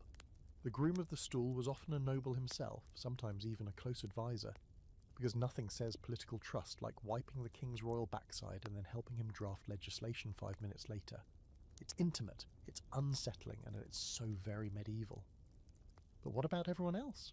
High-ranking nobles usually had garderobes built directly into their bedchambers or private towers. These were small, stone enclosures with their own chutes and, if they were lucky, enough distance from the stables or kitchens to keep the smell from becoming part of the interior decor. In winter, these rooms were still freezing and awful, but at least they were exclusive freezing and awful. The seat might be smoother, the shaft might be longer, allowing waste to fall far below. You might even have a window, glass, not likely, but a hole at least. Then came the household knights, chamberlains, and favoured guests. These folks had access to semi-private garderobes, not inside their rooms, but close by, maybe down the hall shared with 2 or 3 others. It was like the medieval version of a shared bathroom in a nice Airbnb. No privacy, sure, but better than the alternatives. And then there were the servants. Oh, The servants. Servants didn't get private toilets, they didn't get padded benches or doors that actually latched. Most of them used communal garderobes, often built in a remote corner of the castle, close to the outer wall and far away from anyone important. These spaces were built for utility, not comfort. Think stone bench with multiple holes, side by side, 0 partitions, 0 shame. It wasn't uncommon for half a dozen servants to use the room at once, chatting awkwardly or sitting in uncomfortable silence while they waited for the person next to them to finish up. Talk about team bonding. And in winter, it only got worse. The servant garderobes weren't insulated, barely maintained, and sometimes clogged from months of heavy use. Waste froze in the chute, stacked up below, and left a stench that clung to your clothes like guilt. If the main chute got blocked, the backup system was, get this, a bucket. One bucket, for every inn, replaced when someone remembered. Welcome to the bottom of the feudal food chain. Some of the lowest ranking workers, like stable hands and cook's assistants, didn't even use the castle's facilities. They were expected to go outside, behind the stables, behind the kitchens, wherever there was a patch of snow and enough privacy to avoid scandal. And yes, they squatted in full winter clothing, sometimes barefoot, usually miserable. Their toilet was the ground. And their paper? Probably not even moss, just a handful of snow and a whispered prayer to survive the next few minutes without slipping and falling into their own disaster. Monks and nuns, by contrast, had a different kind of toilet politics. In many monastic communities, bathroom use was dictated by rules of silence, humility, and communal living. The latrine, called the ruridorta, was often a large stone room built over a flowing stream, with multiple seats and no partitions. Modesty was considered less important than efficiency. You were there to cleanse the body and mind, not gossip or be comfortable. Of course, in winter, the water sometimes froze. The stone seats bit into your soul, and monks still had to squat in silence. But at least the ruridorta theoretically kept things flowing. One fun fact, in some castles, the order of use for garderobes was enforced. Servants cleaned and prepped the room first, nobles used it afterward. If someone entered out of turn, say a kitchen maid wandered into the lord's private toilet, they could be punished, sometimes with loss of wages, sometimes publicly shamed. Because again, in a world where everything was ranked, so was your access to warmish stone slabs to sit on. Even guests had to play the toilet status game. Visiting nobles were expected to bring their own chamber pot like a medieval sleepover essential, and would often be assigned a specific garderobe for the duration of their stay. If the host really liked you, you got one near the fire. If not, you were climbing a freezing tower at 3 a.m. just to take a regrettable seat above a pit of last year's mistakes. And don't even ask about prisoners. Held in castle dungeons, these poor souls had no facilities at all. Their toilet was usually a corner of the cell or a hole in the ground, if they were lucky. Waste built up, sometimes freezing into uneven, reeking layers. In winter, the dungeon stench became unbearable. Guards wouldn't enter. Rats thrived, and if you were down there long enough, your waste might freeze before you could even finish. The sheer indignity of it all was honestly part of the punishment. This social pecking order of poop may sound absurd to us now, but to medieval people, it made perfect sense. Your place in the system, your rank, defined everything. What you ate, where you slept, who you married, and yes, where and how you did your business. The higher you stood, the longer your chute, the cleaner your cloth, the softer your seat. The lower you were, the closer you sat to disaster, both figuratively and literally. So next time someone tries to say everybody poops as a reminder of human equality, you can gently remind them, yes, everybody poops. But in medieval castles, not everybody got to do it with dignity.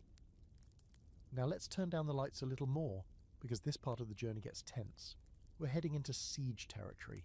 You've endured the cold toilet seat, chipped frozen waste out of stone walls, wiped with something that might have once been moss, and managed to keep a shred of dignity intact. But now the castle's under attack, the drawbridge is up, the gates are barred, and the food supply is on strict rationing. And that leaves you with one very pressing question. Where do you go to the bathroom when you're trapped in a freezing fortress for weeks or months during the siege? Answer: you don't want to know, but we're going there anyway. First, some context. A medieval siege was less about storming the gates with swords and catapults, though that happened, and more about starving your enemies into surrender. The attacking army would surround the castle and wait, sometimes for months, until food ran out, morale collapsed, or something inside the walls broke down. And while we always talk about the shortages of bread and meat and clean water, rarely do we hear about what really broke people: sanitation. Because you can stretch your food supply, you can drink watered down beer, but when the toilets stop working, that's when the real suffering begins. In a normal winter, the garderobes were barely tolerable, but during a siege they became weapons against the defenders themselves. Waste piled up quickly, more people meant more use, and the cold didn't help anything break down. Cesspits overflowed, chutes froze solid, the stench became unbearable. And here's the kicker: you couldn't go outside to dump anything. Stepping outside the walls was a good way to catch an arrow to the chest. Even tossing waste over the edge became risky, since it could alert enemy scouts to your location, or worse, give them a target for their next flaming projectile. So people got creative, and by creative I mean desperate. Chamber pots became the front line of bathroom survival. Every room had one. Every hallway had backups. These pots would fill up quickly, and when the weather dropped low enough, the contents froze into jagged, fecal ice sculptures. Servants were supposed to carry these to designated dumping spots inside the castle, usually a storage room or unused cellar, now repurposed as an indoor latrine. These spaces were nightmarish, cold, dark, slick with moisture, and packed wall to wall with what one chronicler charmingly described as the collective burden of a suffering garrison. If that's not enough, consider this. With water frozen and fuel scarce, you couldn't clean anything. So after using your chamber pot, you'd just leave it, full, and pray it didn't crack from the cold or tip over in the chaos. Entire families shared the same pot. Guests shared with hosts, soldiers shared with civilians. Privacy was dead, and so honestly was hygiene. Eventually, the smell began to choke the castle. With no airflow and everyone trapped inside, waste odours became so intense that people stuffed cloth soaked in herbs up their nostrils just to breathe. Nobles who had once insisted on perfumed handkerchiefs now walked around with damp bundles of hay under their cloaks just to dull the air. The garderobes, already suffering under normal conditions, were overwhelmed. Frozen chutes turned into icy cliffs of decay. The usual cleaning staff either refused to work or had frozen solid trying. Some castles attempted to rig up emergency systems. A few forward-thinking architects had built secondary garderobes or privy shafts that emptied into hidden ditches or dry moats. These could be used during a siege, assuming no one outside noticed. But once the enemy figured it out, those outlets were blocked, targeted, or used as entry points. Yes, that's right. Some invaders tried to enter castles through the toilet chutes. It wasn't common, because even medieval soldiers had standards, but it happened. And if you were a defender, the last thing you wanted was a literal enemy crawling up through the frozen poop shaft with a dagger in his teeth. So how bad did it really get? Well, there's one siege, Chateau Gaillard 1204, where defenders were trapped for so long that human waste was dumped from the walls directly onto the cliffside below. Over time, the build-up became so hot and so rank that some attackers refused to advance near it. In other words, the castle literally created a wall of crap for defense. Cold weather helped it solidify. It was effective. It was horrifying. It was medieval. Back inside, things weren't going well. People became sick, not from hunger, but from their own waste. Dysentery broke out easily, especially when clean water became scarce. And in the cold, those infected had nowhere warm to rest. They still had to use frozen garderobes, or sit over cracked pots, often in shared spaces. The psychological impact can't be overstated. You're starving, freezing, and every time you go to relieve yourself, it's a full-body nightmare and memory with no guarantee that the pot won't already be overflowing. Desperate measures followed. In some castles, waste was burned. People threw dried excrement into fireplaces to get rid of it. This was dangerous, disgusting, and toxic. But in a siege, nothing was off the table. Others tried burying it under snow inside the courtyard. But snow melts, and when it did, it revealed the world's worst Easter egg hunt. Eventually, even the nobles had to face the grim reality. The castle was becoming its own worst enemy. Some noble families evacuated their living quarters and moved into storage rooms or towers simply to escape the growing stench. Bedding was ruined, clothing reeked, rats thrived, and no one, no matter how high-born, could pretend their chamber pot wasn't slowly becoming a frozen monument to human desperation. And yet, ironically, this awful situation wasn't always a disadvantage. Some castles weaponized their own waste during sieges. Buckets of human filth were dumped over walls onto attackers. Cesspit runoff was poured into moats to contaminate water supplies. Defenders even catapulted excrement, sometimes mixed with corpses or infected materials, over the walls in a gruesome attempt at biological warfare. It was rare, it was extreme, and it was revolting. But in the depths of winter, when swords froze to scabbards and morale dipped to its lowest, every frozen bucket became a potential bomb. So to sum it up, winter sieges turned castles into toilets. Not metaphorically, literally. Every hallway, every tower, every spare corner of stone filled with the inescapable consequences of hundreds of people all trying to survive without a working bathroom. No amount of perfume, no title, no castle walls could keep the stink out. In the end, many castles didn't fall to battering rams or hunger. They surrendered because they were dying in their own filth. And in that frozen, reeking quiet, you start to understand, sometimes history isn't written in blood or gold, but in frozen waste and chamber pots piled high behind barricaded doors. By now, you've experienced the sheer horror of freezing garderobes, exploding cesspits, and chamber pots that doubled as weapons during sieges. But medieval castle life wasn't just physically painful, it was also weirdly spiritual, full of superstition, strange customs, and some of the most curious beliefs ever associated with the act of going to the bathroom. So tonight, as the wind howls around the turrets and the frost creeps across your window pane, we're going to explore the stranger side of medieval toileting, frozen flatulence, bathroom folklore, and the absolute terror of laughing while doing your business. Let's start with the fart, shall we? In the modern world, passing gas is awkward, maybe funny, maybe mortifying, depending on your location. But in the Middle Ages, it came with superstitious baggage. People genuinely believed that farts could carry illness, evil spirits, or even sin, especially in the cold. Why the cold? Because winter was when people huddled together indoors, where smells lingered longer, and old ideas about bad air, miasma, became tangled with religious fear and survival-level hygiene. Flatulence was seen by many as an unfortunate but revealing occurrence. Some believed that an ill-timed fart, especially during prayer, meals, or sacred moments, was a sign of spiritual impurity. If it happened in church, you could be fined or forced to perform acts of penance. If it happened in the presence of nobility, you'd pray to every saint you knew that they had a sense of humour. In castles, it was often not a laughing matter, unless, of course, it was. See, toilet humour actually existed in medieval times. Fart jokes appear in manuscripts, plays, and even religious texts. Some monks were surprisingly witty when it came to bodily functions. The problem was, humour and shame were deeply intertwined.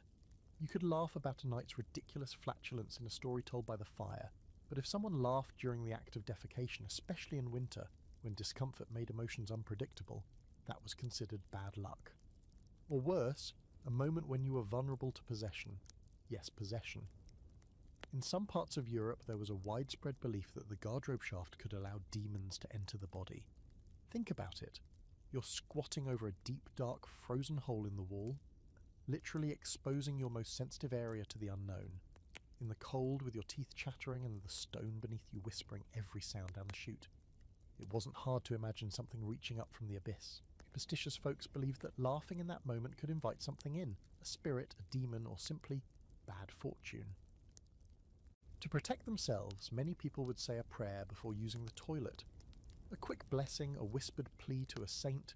St. Elmo and St. Benedict were favourites. And sometimes a hand symbol or charm tucked into the folds of clothing. In some castles, tiny crosses were carved above or beside the toilet hole. Not for decoration, these were meant to guard the soul during evacuation. Because when your physical guard was down, your spiritual defences had to be on full alert. The fear didn't stop there. People believed that evil spirits could be trapped in waste, especially when it froze. A freezing garderobe became a kind of demonic fridge, preserving bad energy until the spring thaw when it could escape. That's why some castles performed purification rituals in early spring, burning herbs near the garderobes, offering symbolic cleansings of the waste shafts, and in some cases, reading scripture aloud in privy towers. And then there was the wind. Oh, the wind. The cruel draughts that shot up through the toilet chute were seen not just as cold air, but as omens. If the wind blew strong while you were seated, it was believed that a spirit had passed through, or worse, was trying to sneak in. Some people tied charms around their ankles or wore iron rings to ward off supernatural attention during these vulnerable moments. Others simply clenched harder and hoped for the best. In folklore, there were tales of toilet ghosts too, spirits that haunted the garderobe, particularly in castles with a dark past. One legend tells of a jester who died by falling into the pit during a drunken prank, and now returns every winter night to giggle beneath the seats. Another castle in Wales reportedly had a woman in white, known locally as the Privy Bride, who appears near the toilet shaft of the West Tower, always sobbing, always cold. Some believe she died during a siege, having locked herself in the garderobe to escape, only to freeze to death alone and unrelieved. Even animals got tangled up in the bathroom superstitions. Cats were sometimes seen lingering near the garderobe during winter nights. This was either considered a bad sign, cats were often linked with witchcraft, or a protective one, depending on your family's beliefs. If the cat hissed at the shaft, it meant a spirit was near. If it sat peacefully, your bowels were blessed. Go figure. But for all this fear, there was also humour. Castle dwellers, especially those stuck inside for long winters, often made toilet jokes to cope with the sheer awkwardness and discomfort of it all. Songs were written about flatulence, ridiculous nicknames were given to overused garderobes. Someone would inevitably name the worst-smelling privy the Dragon's Mouth, or Satan's Elbow. Kids dared each other to peek down the shaft. Teens carved graffiti into the wooden seats. Even monks occasionally left humorous drawings in the margins of their illuminated manuscripts, tiny impish characters blowing gas at startled bishops.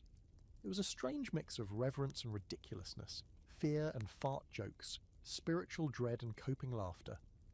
Because what else can you do when it's 5 degrees below freezing, your breath is fogging up the toilet air, and you're squatting over a haunted hole in the wall?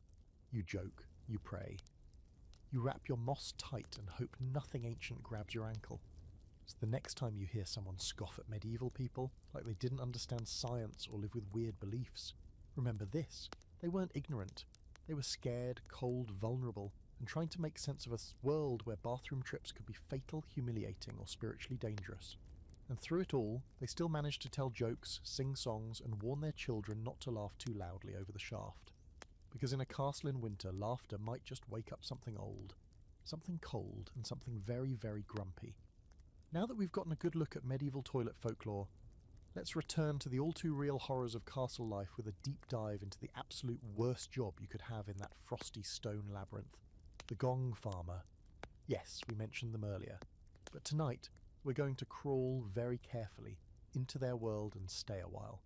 Because if anyone deserves more than just a passing nod, it's the poor soul who spent their nights knee-deep in frozen human waste while everyone else slept warm and clueless in feather-stuffed beds. Welcome to the tragic, toxic, and truly unbelievable life of a medieval gong farmer. First things first, no one chose to be a gong farmer. You didn't wake up as a young child in medieval England thinking, one day, I'll climb into a dark hole full of nobleman turds and make something of myself. No, gong farming was either inherited, if your father did it, so did you, or it was your last available option. Maybe you were an outcast, a criminal, a desperate peasant, or just really down on your luck. And when that happened, your reward was a job that combined the danger of coal mining, the stench of a slaughterhouse, and the public prestige of a diseased mule. The actual work? Brutal.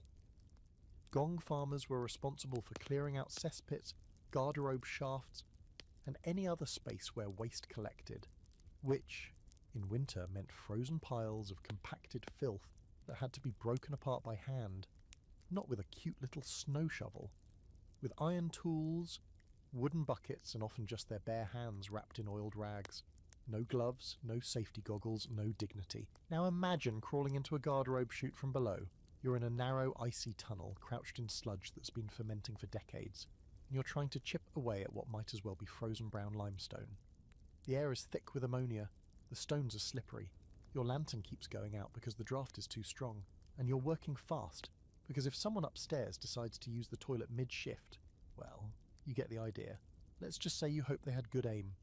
Winter made everything worse, not just because of the cold, but because frozen waste expands. That meant cracks into stone walls, sudden ruptures, and ice-lodged filth pressing outward with glacial pressure.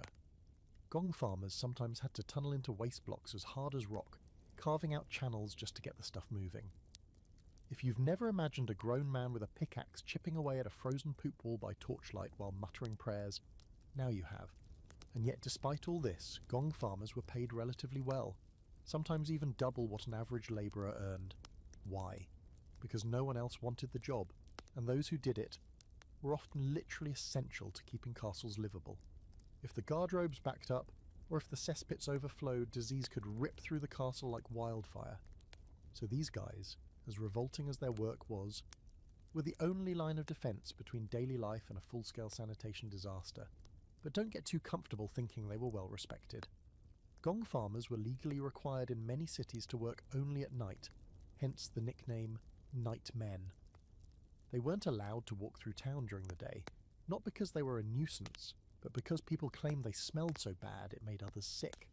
Some communities banned them from entering churches, others forced them to live in certain districts, far away from markets, bakeries, or anywhere people gathered. And you'd think, surely they at least got to wear protective clothing. Nope.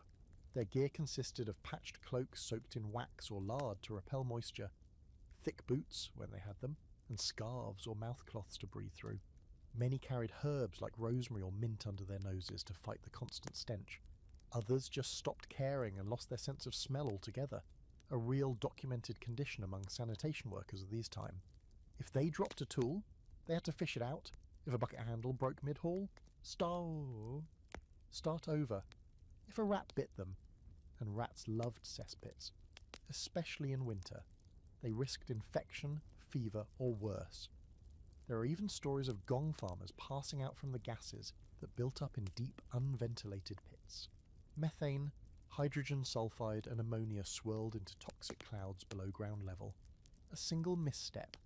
One poor decision to light a torch at the wrong time, and boom, instant inferno. Yes, people exploded doing this job, and yet they kept going, night after night, shoveling, scraping, hauling. Sometimes they dumped the waste in designated pits outside the castle where it was left to rot or used as fertilizer.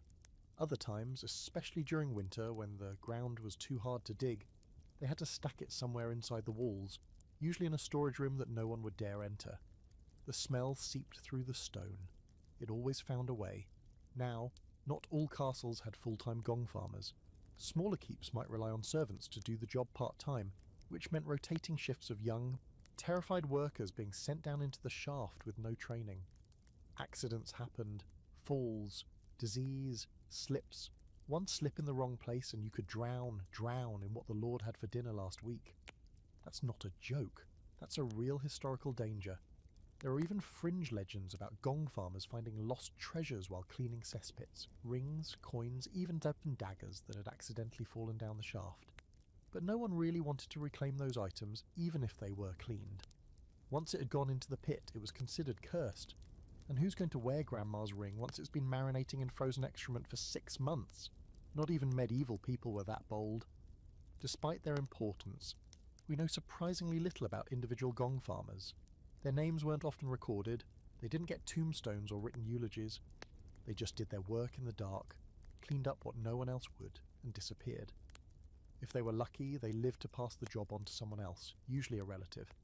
If they weren't, well, their story probably ended in a pit somewhere.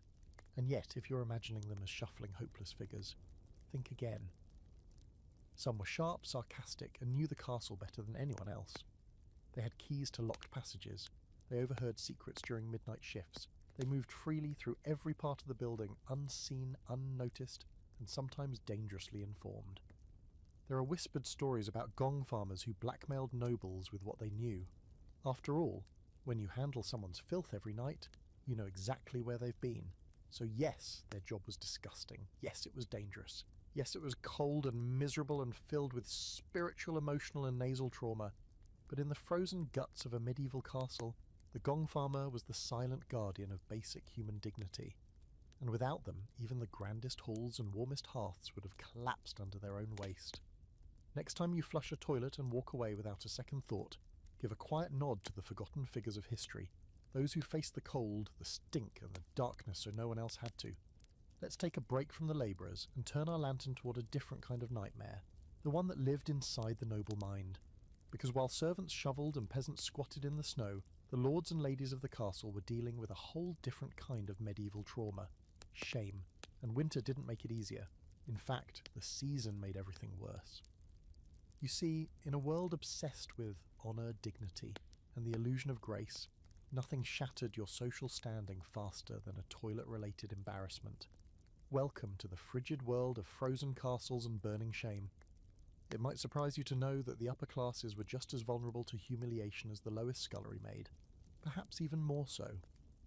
Because when you're a noble, expectations are sky high. You're supposed to glide through life in fur-lined robes, whispering orders, perfumed and poised, untouchable.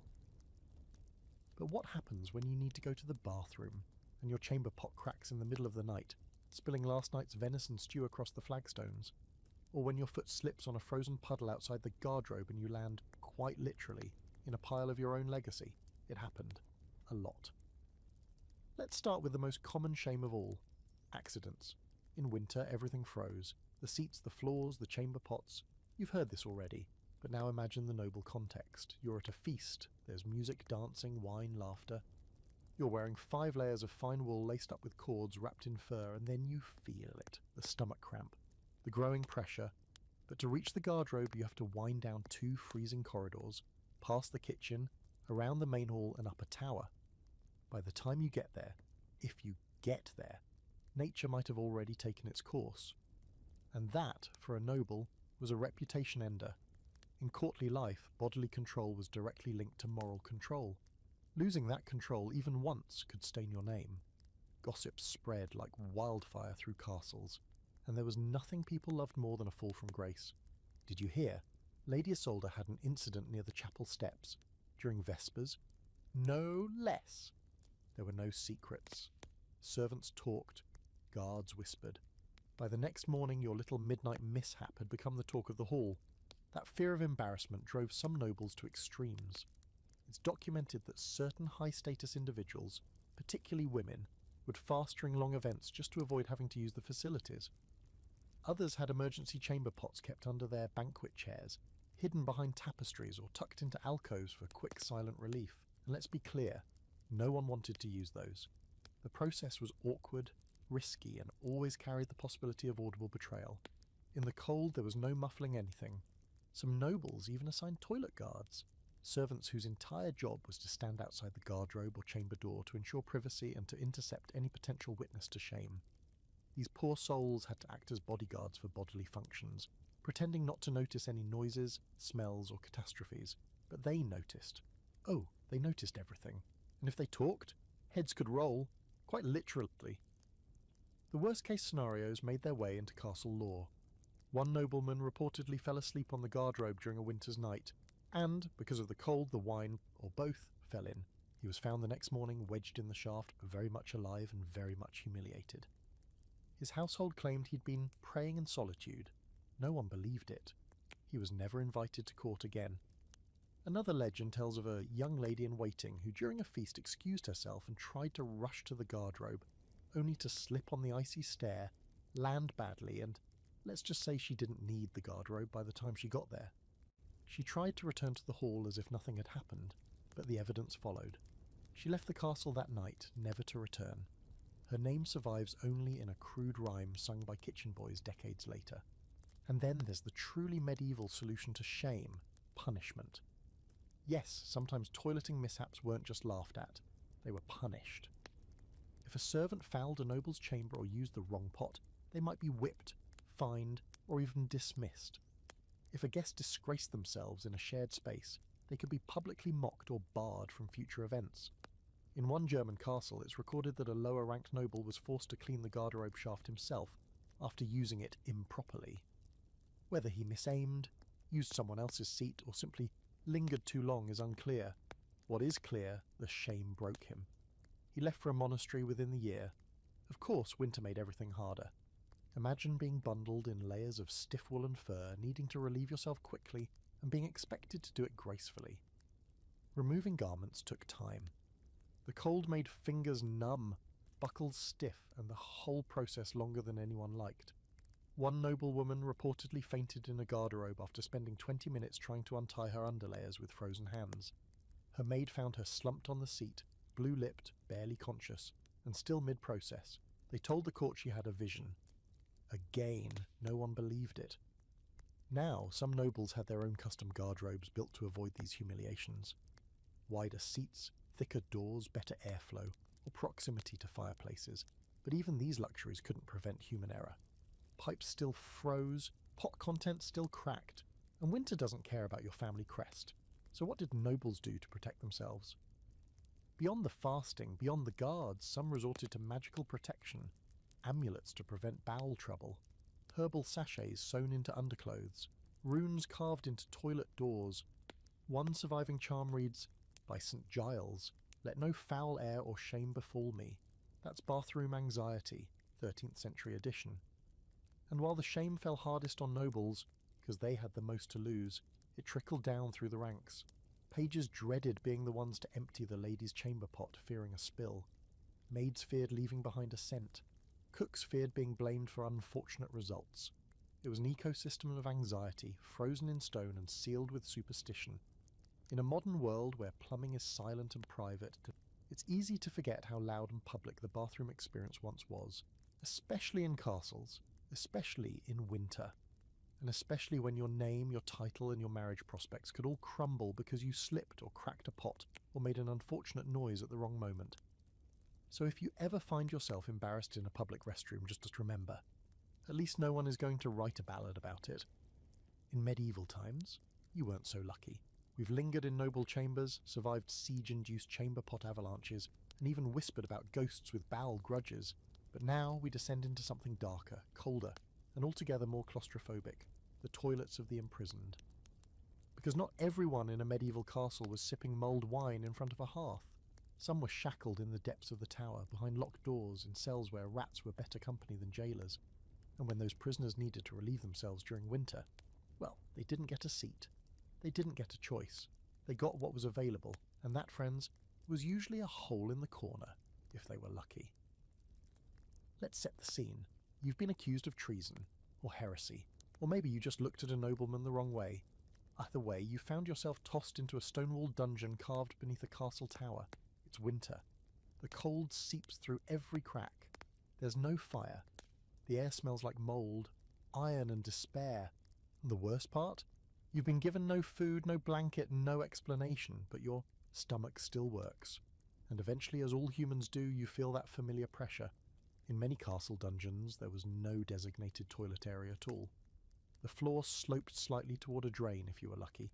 If not, the waste just accumulated in the corners. Some cells had a hole, maybe dug into the floor, sometimes nothing more than a recess in the stone.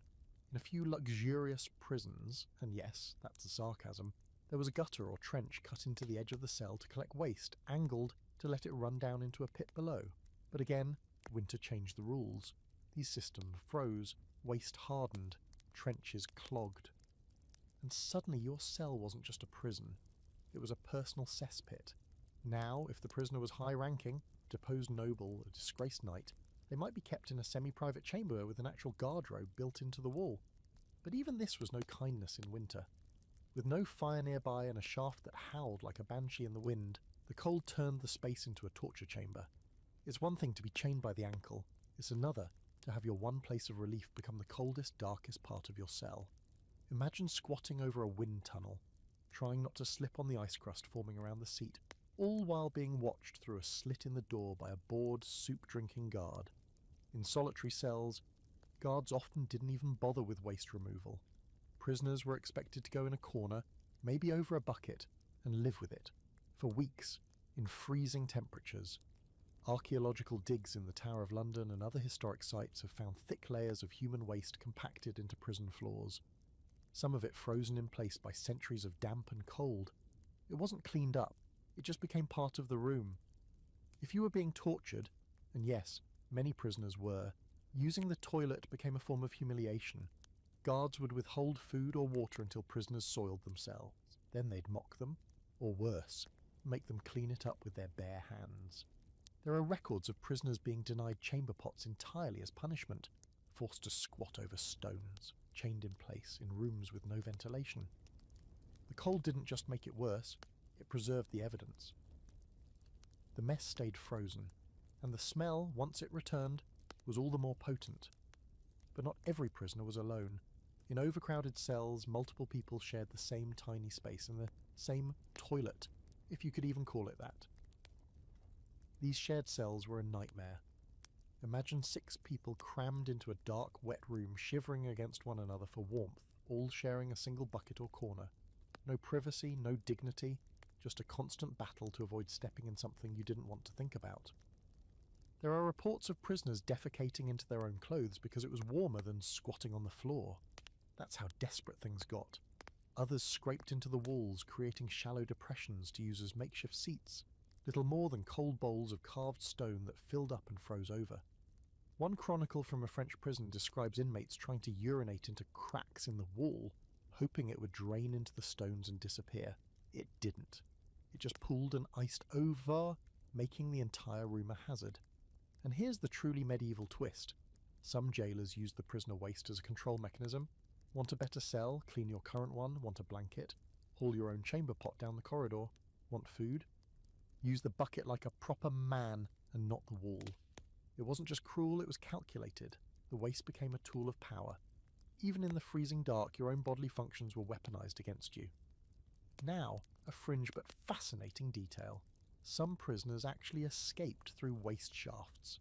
It's rare, but it happened. The garderobe chute in some castles dropped far enough that if you were nimble and desperate, you could climb down into the pit below and make your escape. You'd be covered in human waste, freezing cold and possibly injured, but free. A few stories tell of inmates surviving such a route, crawling out through the pit during a snowstorm, disappearing into the night. Did they smell like victory? Absolutely not. But they smelled like freedom. One such tale, perhaps apocryphal but too good to ignore, comes from a 14th century German castle, where a noble prisoner allegedly bribed a servant to unlock the garderobe and then lowered himself down the shaft during a blizzard. The guard found his empty shackles the next morning, and the smell in the tower reportedly lingered for years. His name is lost, but the story remains, a human-shaped shadow slipping through frozen filth to escape tyranny. Of course, not everyone made it. Some tried and got stuck, or suffocated, or simply lost their nerve once the shaft narrowed and the smell became unbearable. These men died in the most undignified places imaginable, curled in the elbow of a waste chute. Frozen and forgotten.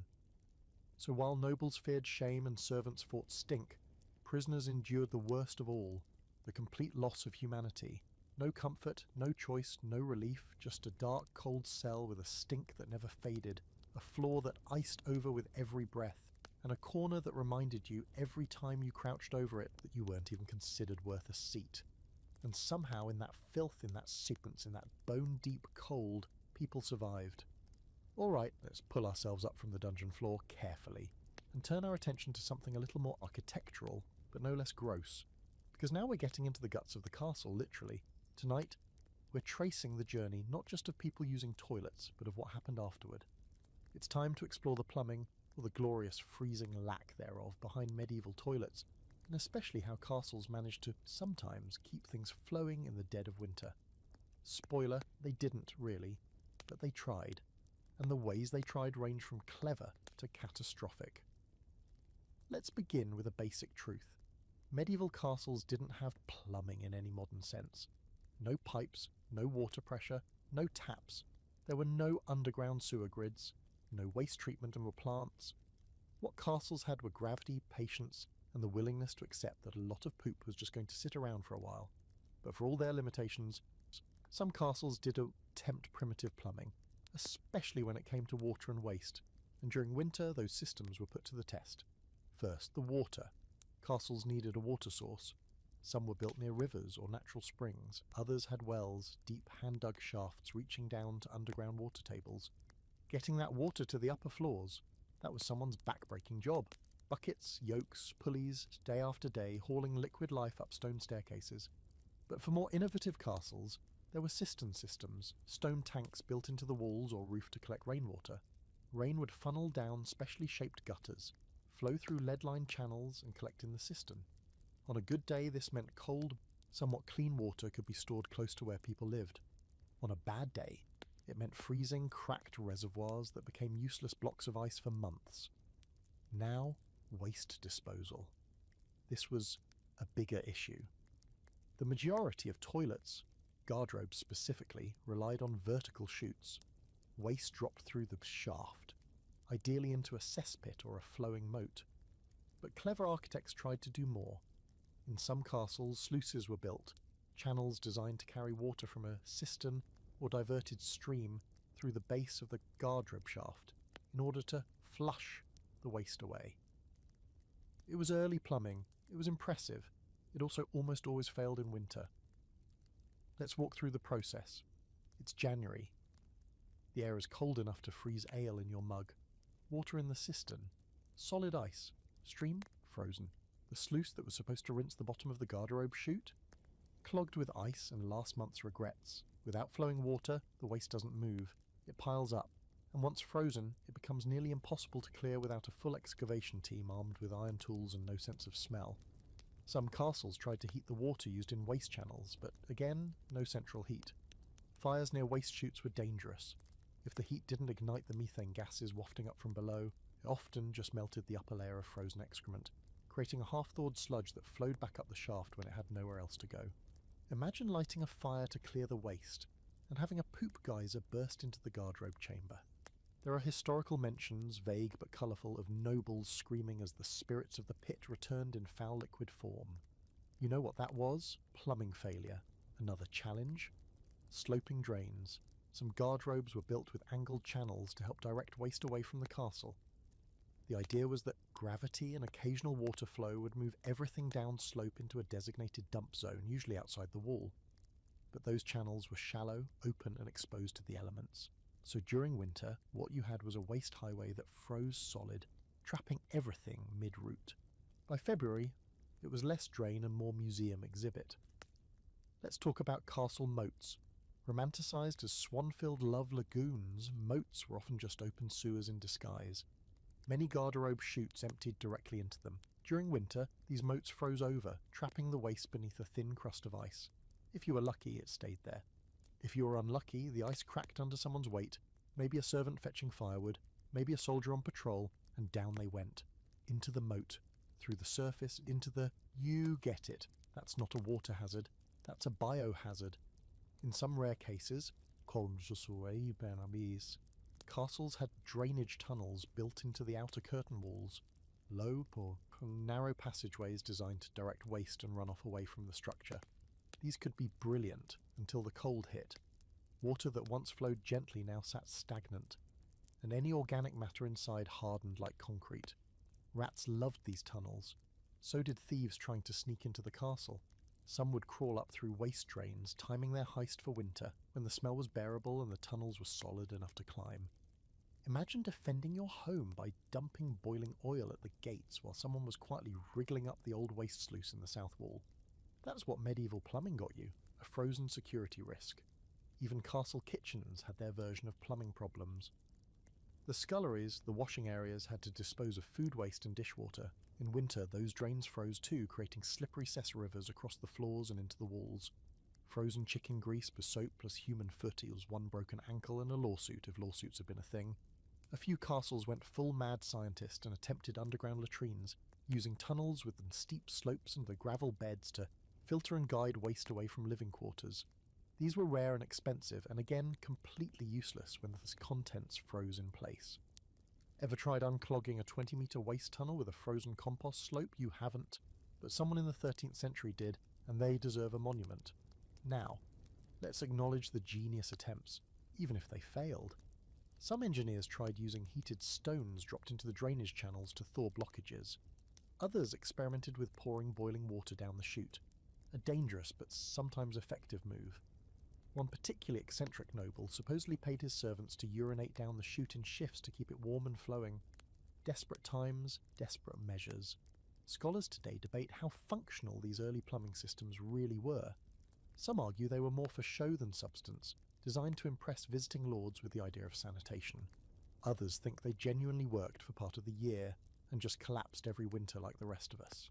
Either way, the evidence is clear. Plumbing in medieval castles was a seasonal affair, and winter was its mortal enemy. So next time you flush your toilet and it whooshes away without incident, take a moment. Remember that somewhere in a stone castle tower, a servant is crouched over a gutter, trying to thaw a frozen sluice with a torch and a prayer. Because when the waste didn't go away on its own, someone had to chase it, with a bucket, in the snow. All right, it's time we address one of the strangest truths about castle toilets. The fact that, yes, poop could be used as a weapon. You've already seen how waste was dumped over walls during sieges, how it backed up and exploded, and how it even helped some prisoners escape. But castles weren't just palaces of passive suffering, they were designed for war, and sometimes that design included turning your bodily waste into part of the defence strategy. Tonight we're diving into the pungent world of architectural buttresses. And no, I'm not talking about the ones that support cathedral walls, I mean the ones that supported the cold, humiliating act of weaponising human filth. Let's start with one very real, very bizarre fact. Many garderobes were intentionally positioned above vulnerable access points, castle entrances, sally ports, base walls, so that waste would drop not just away from the living quarters, but onto anyone trying to sneak in. That's not an accident, that's strategic placement. Because what's more discouraging than trying to scale a stone wall during a blizzard, only to get a slop bucket's worth of frozen waste dumped on your helmet? Picture it. You're an invader. You've braved icy terrain, you're wearing stiff leather armour and trying to climb a rope or ram a gate. You hear nothing at first, just the wind howling and maybe the whisper of your fellow soldiers' boots crunching the frost. Then suddenly, a clattering of wood above you, a shout, and it's not hot oil pouring down. It's the unholy contents of the castle's communal latrine. Chilled, frozen in some places, sludgy in others, and definitely still warm in a few parts you don't want to think about. That moment, that's not just disgusting. That's psychological warfare. Some castles even had latrine turrets, little protruding stone boxes sticking out from high towers or curtain walls. These weren't decorative, they were functional. They let people relieve themselves without having to step outside the defences, but when placed over a gatehouse or side entrance, they also became gravity-powered defence mechanisms.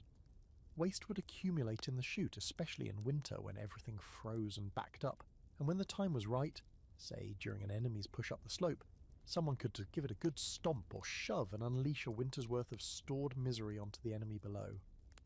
This wasn't limited to siege tactics either. In some towns, waste was used as part of riot control. Seriously. In medieval London, for example, guards stationed at city gates sometimes emptied slop barrels onto unruly crowds. Snowy protest turned into wet brown nightmares. One chronicler described an incident where the people fled as the filth fell from above, screaming as they slipped upon the iced dung. That's not metaphor, that's Tuesday. But back to castles. The effectiveness of waste as a weapon didn't come just from its volume, it came from its smell, its slipperiness, and the diseases it carried. If you hit an enemy camp with a load of spoiled chamber pot runoff, you weren't just ruining their mood, you were possibly infecting them. Dysentery, typhoid, parasites. These weren't just bad luck, they were strategic hazards. In fact, some besieged castles used their waste deliberately, catapulting it over the walls or funneling it through hidden drains to foul the enemy's water supply. Let's talk about waste chutes as traps, too.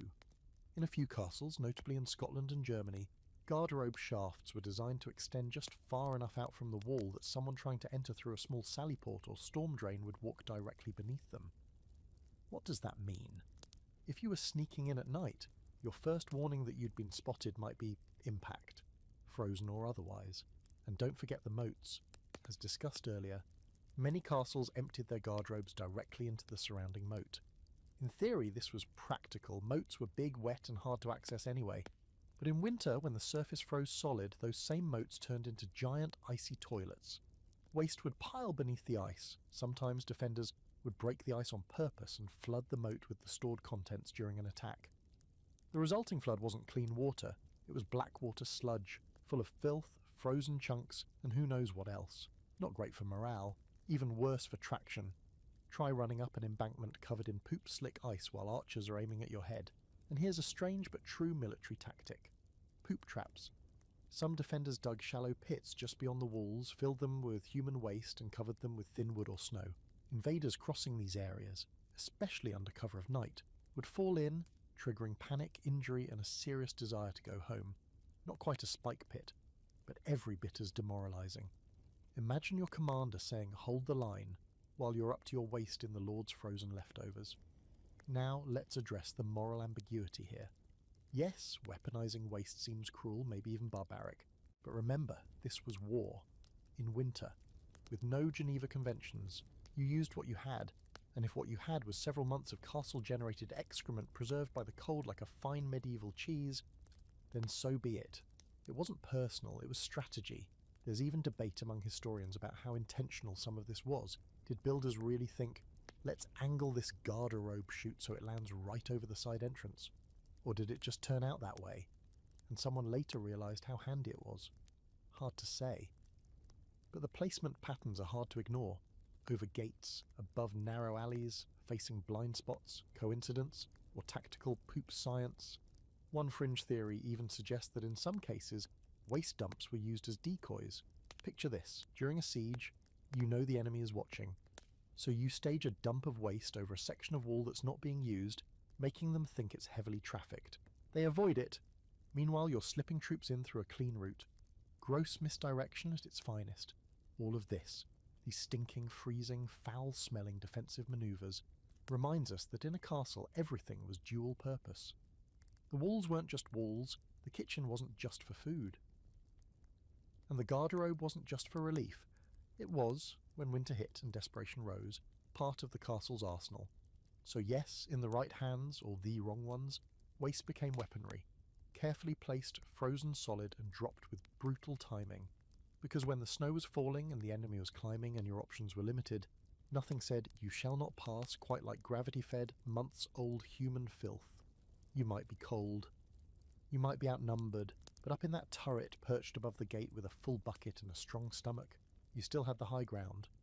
All right, time to climb back up from the moat and shake off the mental image of winterized waste traps, because we're about to head somewhere a little more luxurious, the royal garderobe. If you've been thinking that kings and queens had it easy when it came to medieval toileting, it's time for a reality check. Sure, they didn't have to chisel frozen poop out of stone shafts themselves or haul steaming chamber pots through icy corridors. But make no mistake, even monarchs suffered when it came to answering the call of nature in a freezing castle. Let's begin with the throne behind the throne, the close stool, while common folk squatted over the holes in the windy turrets or hunched over cracked chamber pots in the middle of the night. Kings and queens often used a specially designed piece of furniture called a close stool, a wooden chair with a hinged lid, a padded seat, and a chamber pot tucked discreetly beneath it. It was kept in or near the royal bedchamber and served as the most refined toilet available at the time. Upholstered in velvet or brocade, sometimes with embroidered cushions and decorative carvings, it looked more like a seat you'd expect at a feast, not something used for bodily functions, but even the fanciest chair couldn't save the royal backside from winter. Castles were notoriously cold, and even the monarch's chambers, while grand, were still surrounded by thick stone walls and thin glass windows, if any. During the depths of winter, the seat of the close stool was just as cold as the humble stone slabs in the garderobes. The only real difference, someone warmed it first. Enter one of the strangest, most intimate positions in court life, the groom of the stool. Yes, that was a real title. And no, it wasn't just a toilet joke. The groom of the stool was a high-ranking nobleman assigned to assist the king with his private needs, especially bathroom matters. In theory, this meant ensuring the monarch had a clean chamber pot, warm cloths or linen to wipe with, and a freshly scented room.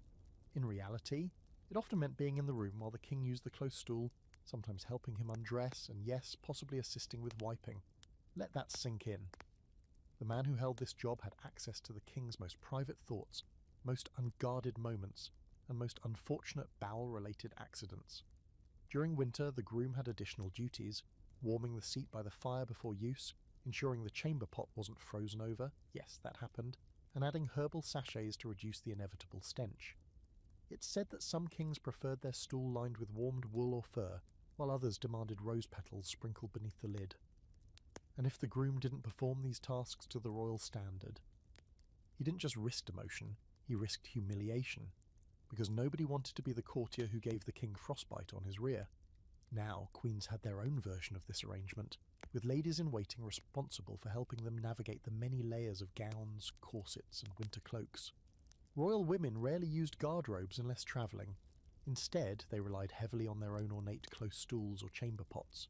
These too were designed to look as little like toilets as possible. Elegant porcelain basins, lacquered wooden frames, sometimes even painted with flowers. But when it's below freezing and the pot has been sitting near a cold wall all night, it's not exactly a spa day. One historical account tells of Queen Elizabeth I's reluctance to leave her bed during especially harsh winters. Her stool was kept nearby, and multiple servants took turns warming linen to place beneath the seat before she sat. That's right, there was a rotating, fire-warmed toilet cloth schedule in the royal household. And still, there were complaints, cold floors, icy draughts, steam rising off the chamber pot, because no matter how royal you were, your bodily needs didn't care about your lineage.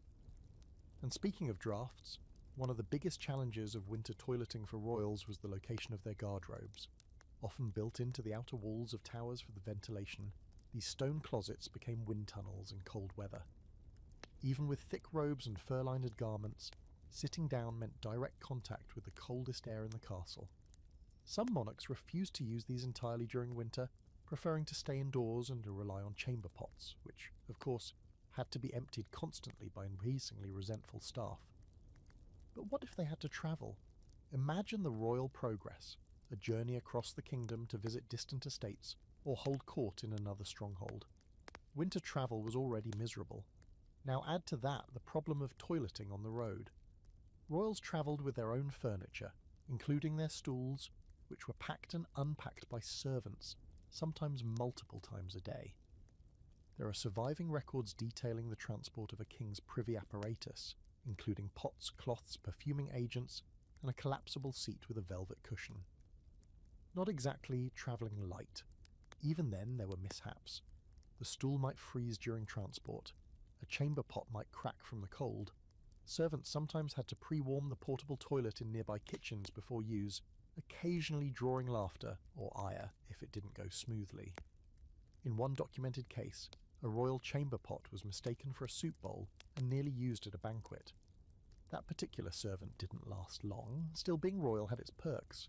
While the castle servants squatted over stone chutes or hovered above icy buckets, the king had a footman to shield him from draughts and someone standing by with a fur-lined robe.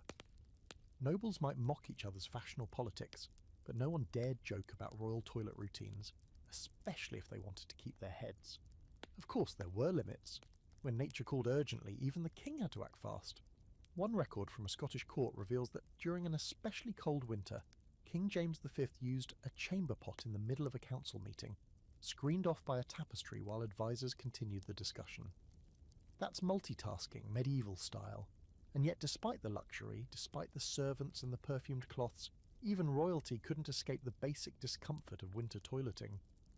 The rooms were still stone, the draughts still crept in, the water still froze, the pots still smelled.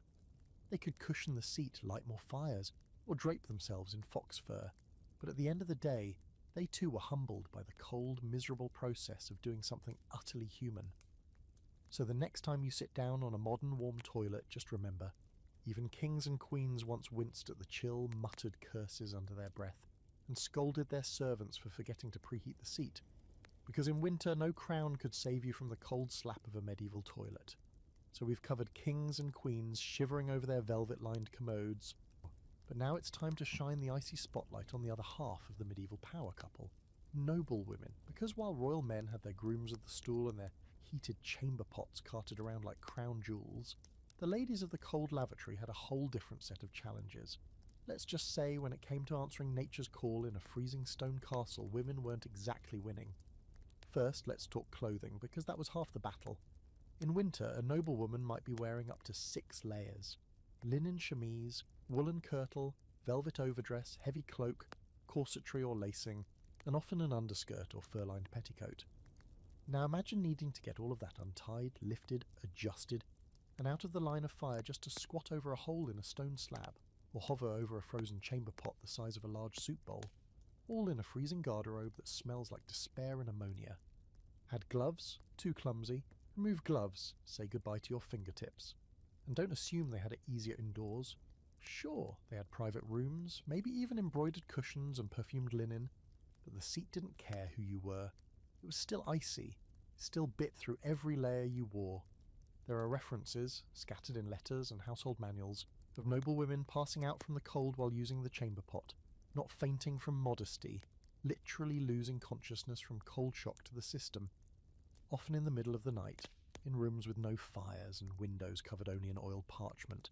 Now, most noblewomen didn't just go alone. They had attendants, maids, ladies in waiting, sometimes even entire retinues depending on the occasion.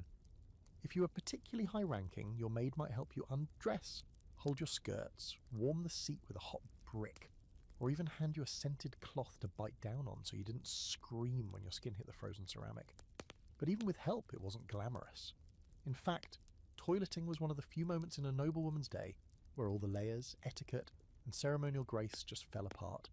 And that's where shame crept in. Women of status were expected to be delicate, silent, modest, even ethereal.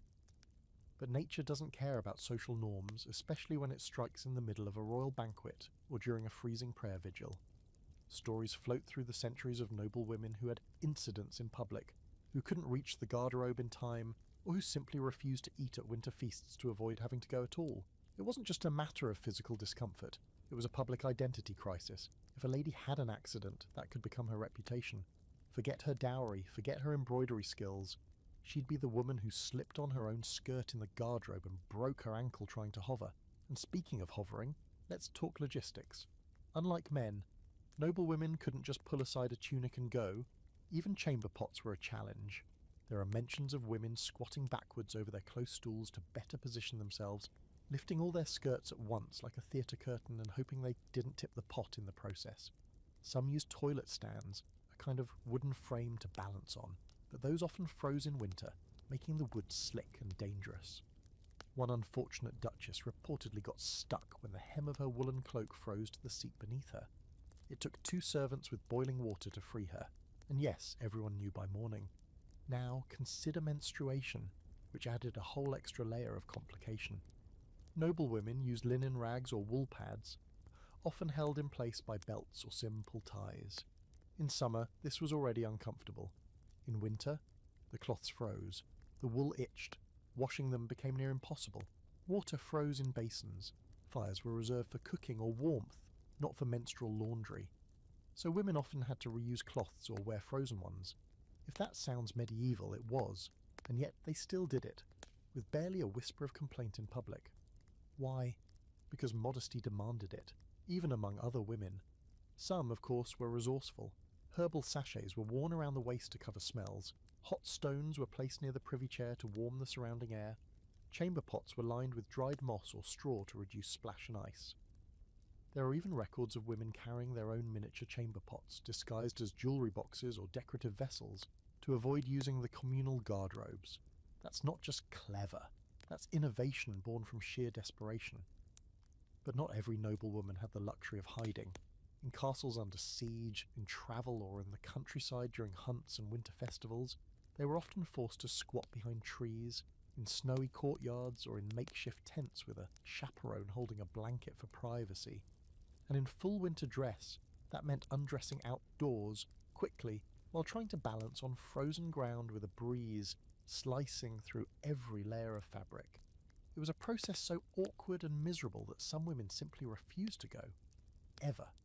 There's even one surviving letter from a 15th century noblewoman who writes to her sister, "My bowels ache with stubbornness, for I cannot bear the cold of the seat nor the smell of the passage." That's poetic constipation, medieval style, and let's not forget childbirth.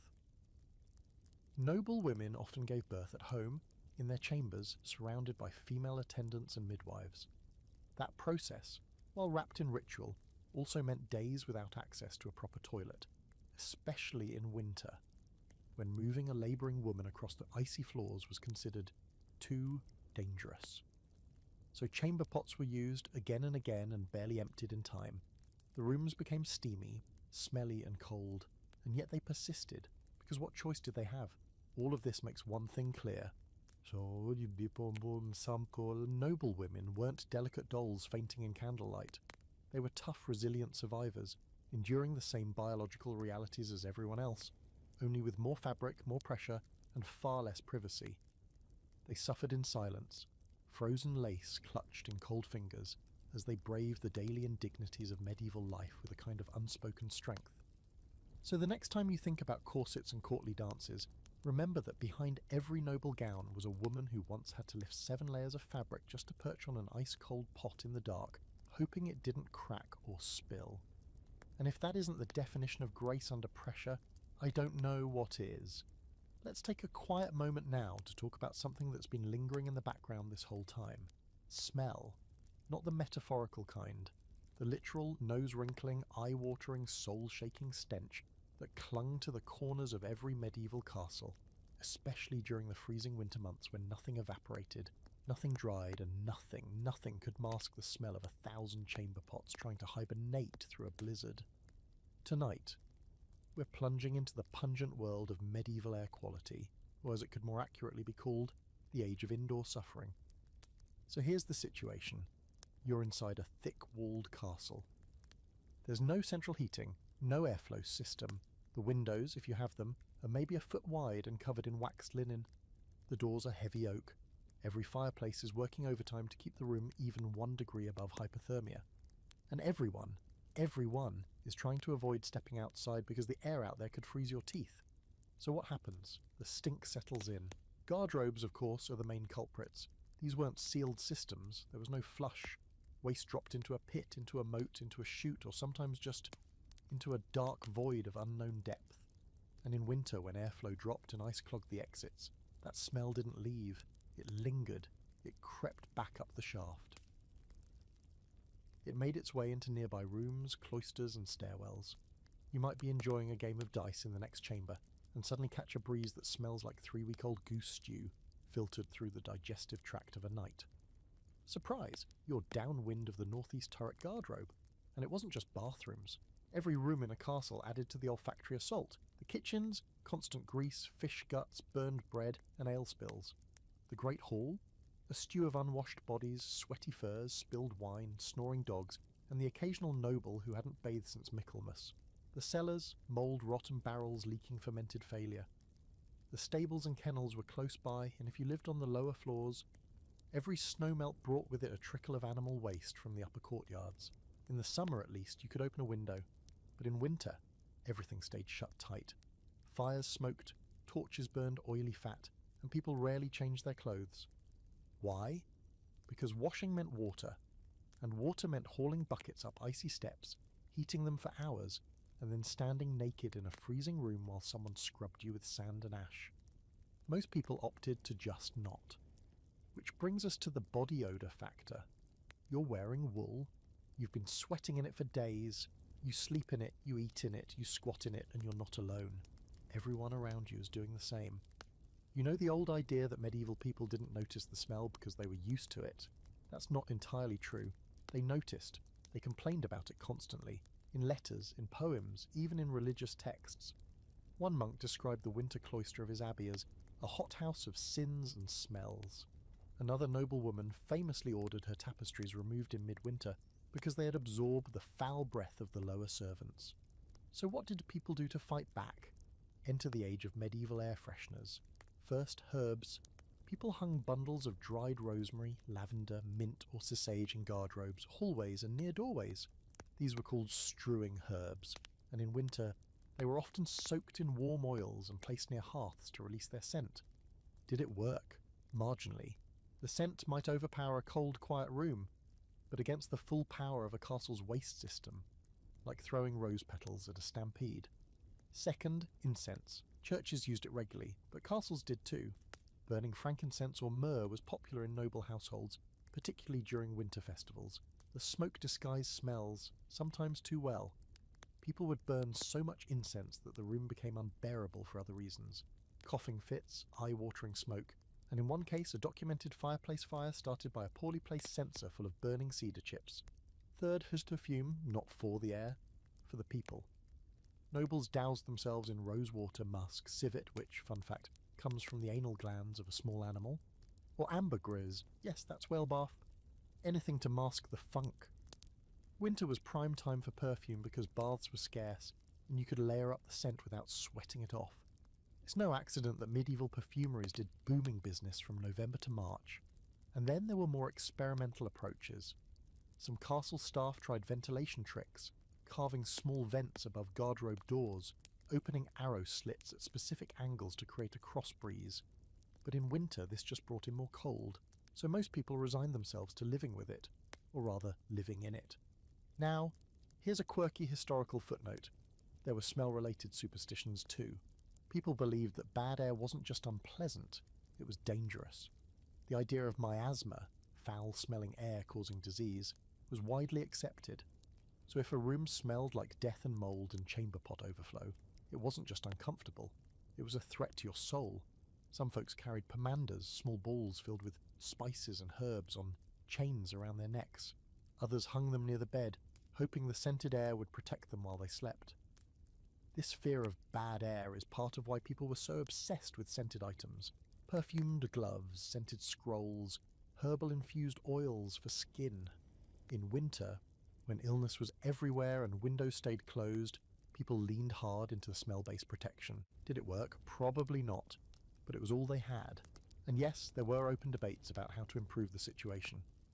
One 14th century architect wrote about designing garderobes with curved chutes to trap odours. Another recommended hanging wet linen in garderobe passages to catch the breath of filth. Neither solution worked particularly well. The truth was simple. When everything's frozen, clogged, or stewing in a sealed room, no amount of mint leaves is going to save you. So how did people cope? Humour, resignation, passive aggression? Castle letters are full of references to the scent of Sir Richard's corridor, or complaints that the south stair smells like the devil's breath.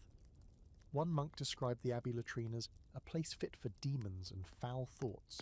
Poets turned it into metaphor. Servants turned it into gossip. And everyone, absolutely everyone, just tried not to breathe too deeply. In the end, winter in a medieval castle didn't just freeze your fingers, it smothered your nose. There was no escape from the smell. It crept under doors, climbed stairwells, and clung to furs like a second skin. And in that frigid, fragrant world, you learn to live with it, to cover it, or to laugh at it. Because really, what else could you do? Let's step back from the stench just a little and take a look at one of the more curious rituals in medieval castle life, the art of privacy. Because believe it or not, in a world of open halls, shared rooms, echoing corridors, and communal everything, people still desperately craved a moment alone. And nowhere did that desire become more intense, more dramatic, or more awkward than in the frozen corridors of medieval bathroom etiquette. Now you might think privacy was a luxury reserved only for the royals, and you'd be partly right. Kings and queens had their private chambers, sometimes a separate garderobe, and even a footman whose job was literally to make sure no one barged in mid-wipe. But for everyone else in the castle, from knights to cooks to scullery maids, privacy was a fantasy. And yet, it was still expected that people would somehow be discreet, proper, and well-mannered about the whole unpleasant business of relieving themselves. In the great halls, garderobes were often tucked away into narrow turrets, sometimes up a set of cold spiralling stairs, and sometimes down a tight hallway. The idea was to keep them physically distant from eating areas, but not necessarily hidden. The door? If it existed at all, it was a slab of creaking wood with a gap at the bottom, and more often than not, a chunk missing near the top. Sound insulation? Non-existent. Smell containment? Laughable. But if the door was latched, or more commonly, if someone hung a cloth over the opening, that was the medieval equivalent of a do not disturb sign. In some castles there were shared garderobes, yes, multi-seat bathrooms. Think long stone benches with several holes cut out, lined up side by side with absolutely no dividers between them. Imagine it, 4 or 5 people, shoulder to shoulder, squatting over a freezing pit and trying not to make eye contact. It wasn't just awkward, it was a social minefield. Who went where? Was there an unspoken hierarchy? Could you talk? Could you not talk? The answer is yes and no. If you were a servant and you entered a garderobe already occupied by someone of higher rank, you left. No question. You didn't apologise, you didn't bow, you just turned around and found somewhere else to go. If you stayed, you risked a beating, or at least a stern lecture about your station. On the flip side, if a noble walked in on a servant, they'd either ignore them completely, the best case scenario, or summon their steward to have the offender reassigned to waist duty until further notice. Rank mattered, even in the bathroom. But it wasn't just about class, there was a gender divide too. While some castles had separate garderobes for men and women, especially in monasteries or noble estates, many simply did not. Women had to time their visits carefully, often relying on attendants to scout the hallway first. If they heard someone already in there, they waited, in the cold, sometimes for a long time, because walking in on the wrong person wasn't just awkward, it could be interpreted as improper, flirtatious, or scandalous, A wrong glance at the wrong moment could start a rumour that lasted decades. That brings us to toileting schedules. Yes, they existed. In large households or monasteries, especially during winter, there were designated times for using the garderobe, morning, midday and evening, when people would line up or jostle politely to take their turn. In monastic settings, silence was enforced during these trips. The idea was to treat the act as a natural but private function, nothing to be laughed about and definitely nothing to talk about. But of course, people absolutely talked about it. Whispers travelled faster than fire in dry hay. If someone spent too long in the garderobe, or left looking pale, or made any kind of suspicious noise, people noticed. Servants gossiped about who always visited the same chambermaid before needing relief. Nobles teased each other over wine about who had the loudest exit echoes in the North Tower. And kids? Oh, they weaponised it. Mocking each other's bowel habits was basically a medieval rite of passage. Then there were the bathroom codes of conduct, unspoken rules that once broken earned you a permanent place in castle legend. Don't sing, don't whistle, don't grunt, don't talk to the person next to you unless you know them very well. Don't linger after finishing, and whatever you do, don't forget to bring something to wipe with. Nothing said a rookie, like walking out of a garderobe in winter without a fresh rag, a strip of moss, or, if you were truly classy, a square of wool soaked in rosewater.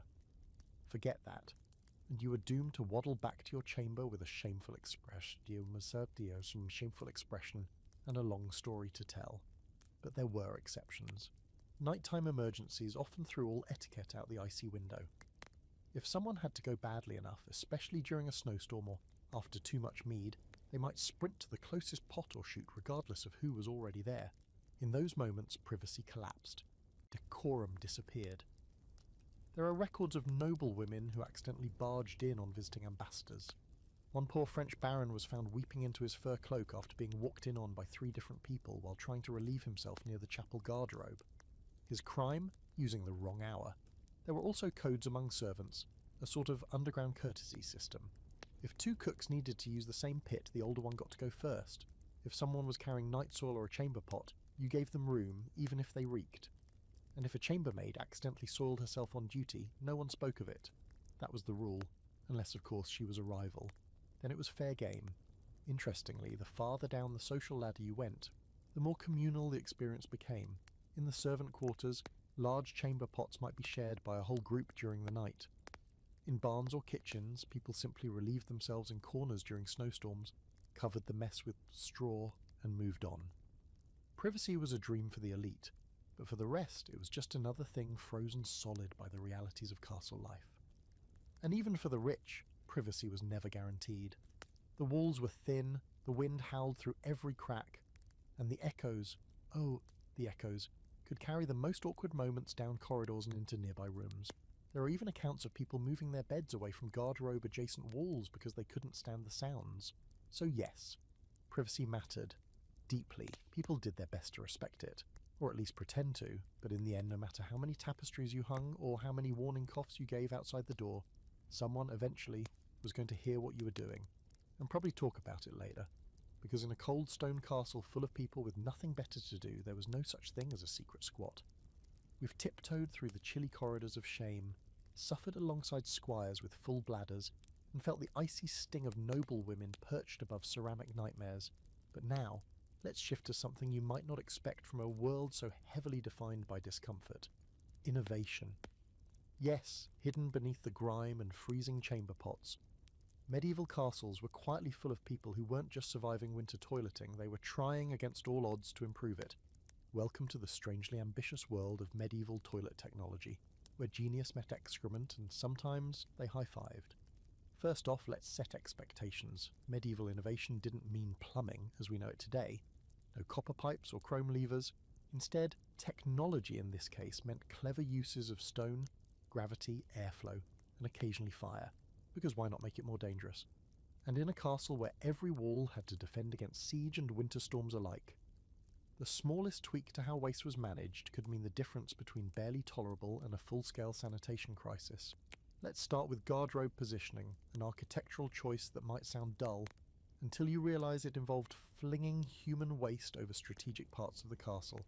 As mentioned before, garderobes were often placed high on outer walls, which allowed for gravity-powered disposal. But here's the clever bit. Many of these chutes were angled just so, designed to prevent backdrafts of smell, or to encourage freezing runoff to slide away instead of piling up. Some even included sluice slopes, shallow V-shaped cuts in the stone floor that directed liquid down and out. That's right, medieval toilets had their primitive drainage geometry. In elite castles, engineers started experimenting with multi-floor chute systems. Imagine a single shaft running from the third floor to the base, with garderobes feeding into it at each level. The waste would travel down the smooth interior, ideally ending up in a cesspit, or better yet, a filling moat. This was a big deal. It meant fewer cesspits to manage, fewer chamber pots to carry, and less effort during those brutal winter months when everything took twice as long. But here's where it got dicey. In freezing weather, those vertical shafts could become ice columns, especially when waste clung to the sides. One wrong move and the whole thing could freeze shut, causing backups and pressure that sent foul geysers upward. That's not innovation's fault, that's just physics with a cruel sense of humour. Now, some castles, especially those in warmer climates or owned by particularly obsessive lords, tried to get fancy. One example, stone seats with hidden vents designed to pull in fresh air from outside and redirect it upward through the chute. In theory, this created a kind of draft that carried smells away from the interior. In practice, if the wind changed, you got blasted in the face with a frozen gust of pure regret. Still, the idea was solid. Airflow mattered, even in a time when people were more likely to believe in demonic vapours than bacteria. Another clever trick: waste isolation. Some castles began building garderobes in pairs, separated by a shared stone wall with twin chutes, allowing servants to clean and maintain one side while the other remained in use. This rotation method meant the waste shaft had a chance to freeze solid or thaw depending on the weather, reducing the risk of overflow. It also cut down on smell since fewer people used the same chute in rapid succession. And yes, that's medieval efficiency at its weirdest. Now, let's talk heat, or rather, the absence of it. In many castles, the only way to combat frozen waste was to melt it. Boiling water was the obvious answer, but it was costly, dangerous, and slow, so some clever folks tried using heated stones. Rolled or dropped down the chute to thaw blockages. Others used hot coals in iron pans dangled down by rope. It was risky because methane gases could ignite, but when the alternative was digging out frozen poop by hand, people were willing to gamble. Some of the most daring innovation came from monasteries. Monks, despite their vows of simplicity, were engineers in disguise. In places like Cluny Abbey, they built long, enclosed latrine galleries with running water flowing beneath them year-round, fed by nearby springs or redirected channels. These systems were so advanced for their time that historians still marvel at their design. The water not only flushed the waste, but helped control temperature and smell. Of course, in harsh winters, those same channels could freeze solid, turning the sleek system into a slippery death trap. But still, points for trying. There were also experiments with materials. Some castles replaced stone seats with wooden slats, which were warmer to sit on and easier to swap out if cracked or infested. Others tried lining chamber pots with straw, moss, or wax cloth to insulate them against the cold and reduce cleanup.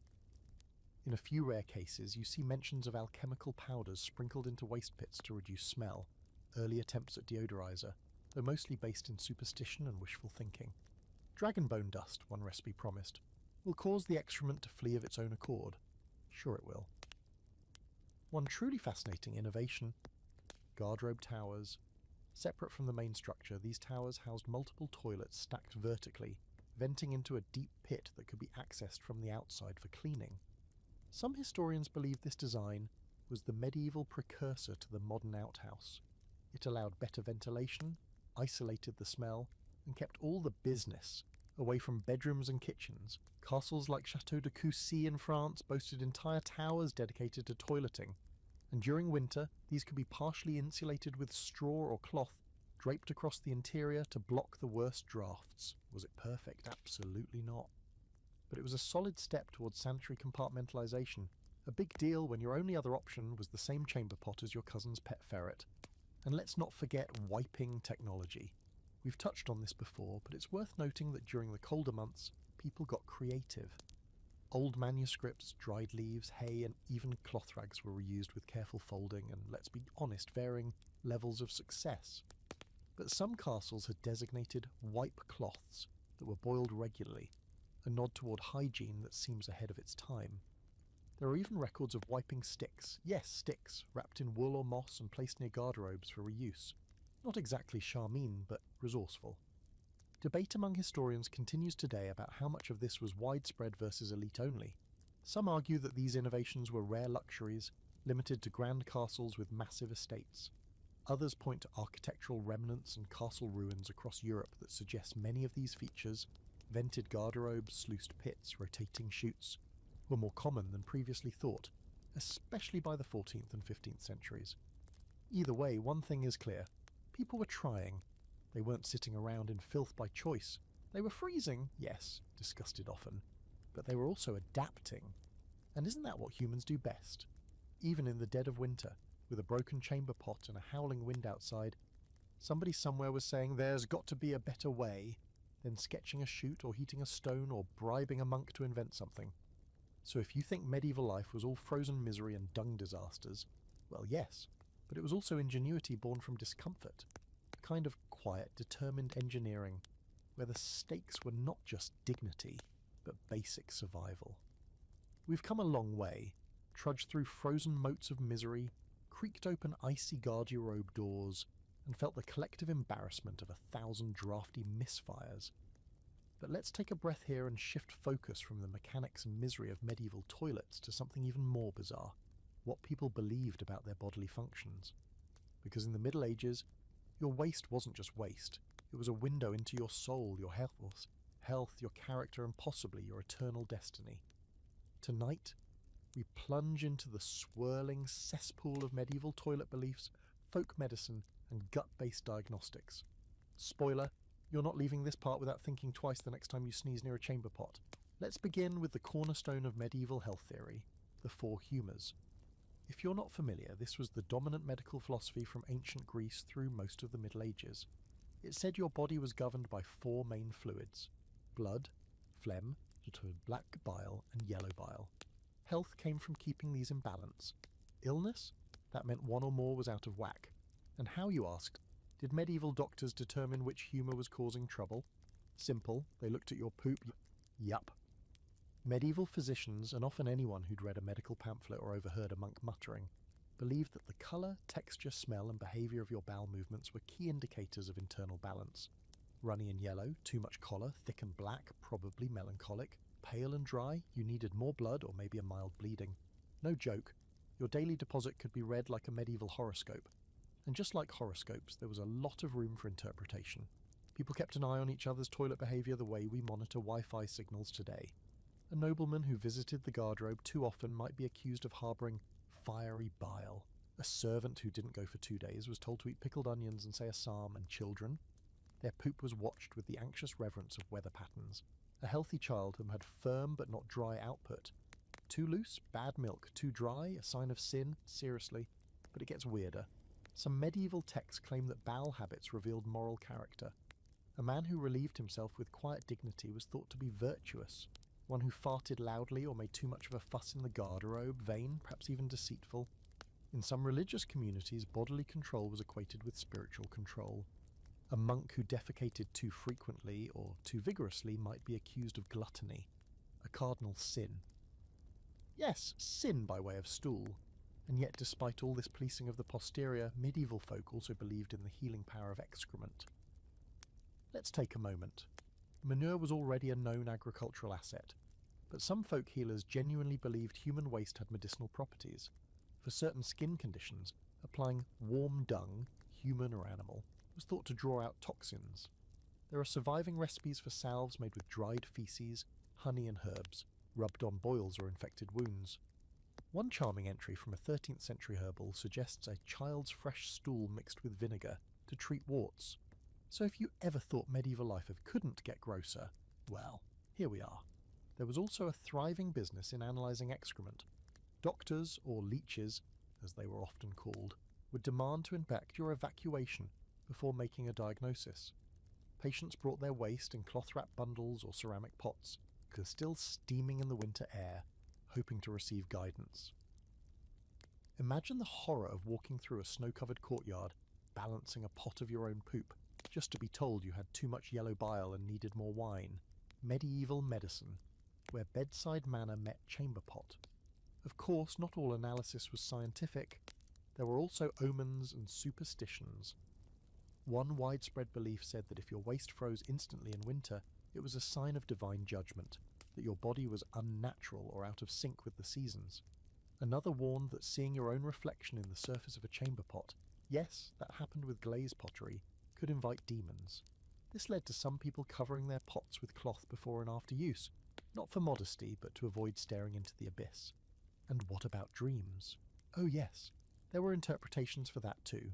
Dreaming of defecating in public. You were harbouring a guilty secret. Dreaming of relieving yourself into a clear stream. Good luck and financial prosperity were on the way. Dreaming that your chamber pot broke. Bad omen. Illness. Trail or a failing crop. Even saints and religious figures weren't immune to the subject. Some hagiographies describe holy men whose bowel movements were odourless and minimal, proof of their spiritual purity. Others mention ascetic monks who deliberately held their waist in for days as a form of penance. One even reportedly used a frozen chamber pot as a seat during prayer.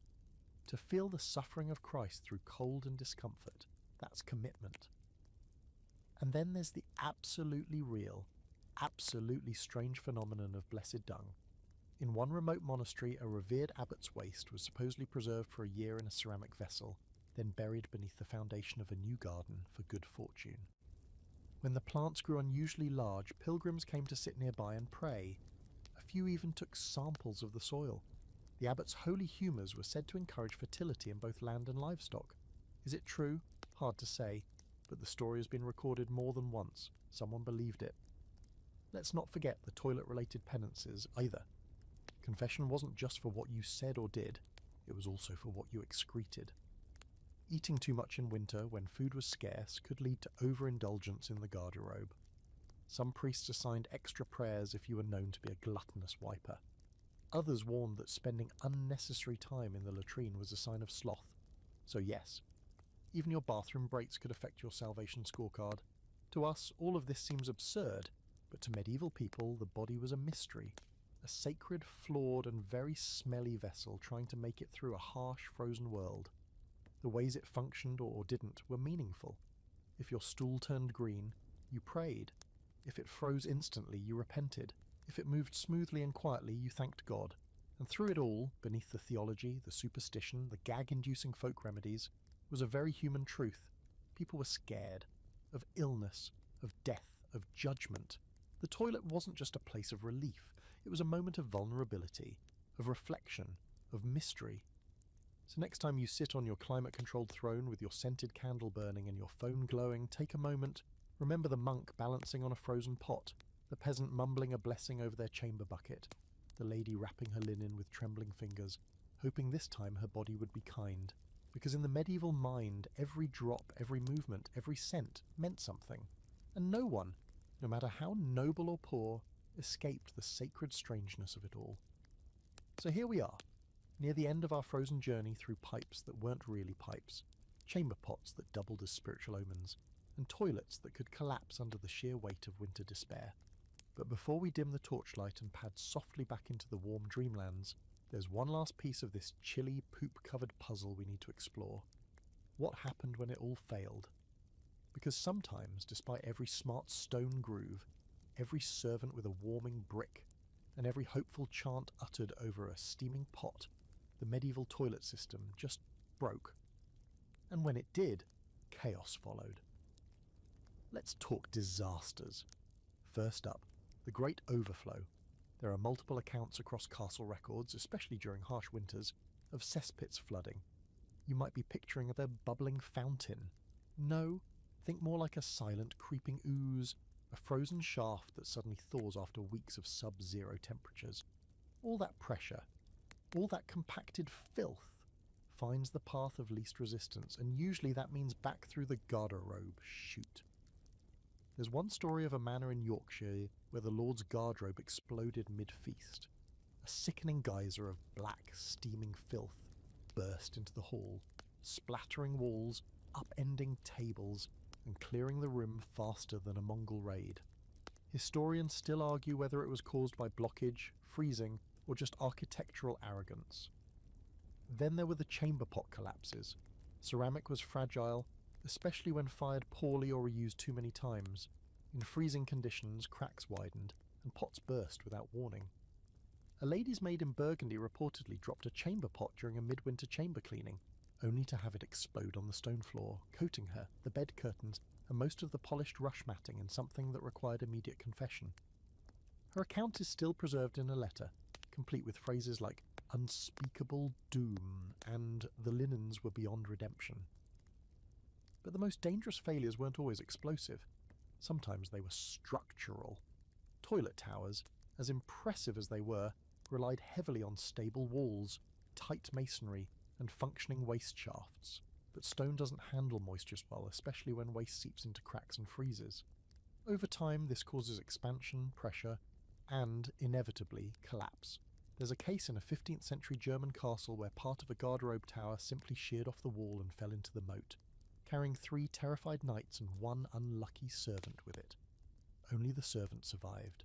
His recollection was that the stink rose like a demon, and we prayed as we fell. Let's not forget the ever-lurking threat of fire. Yes, fire.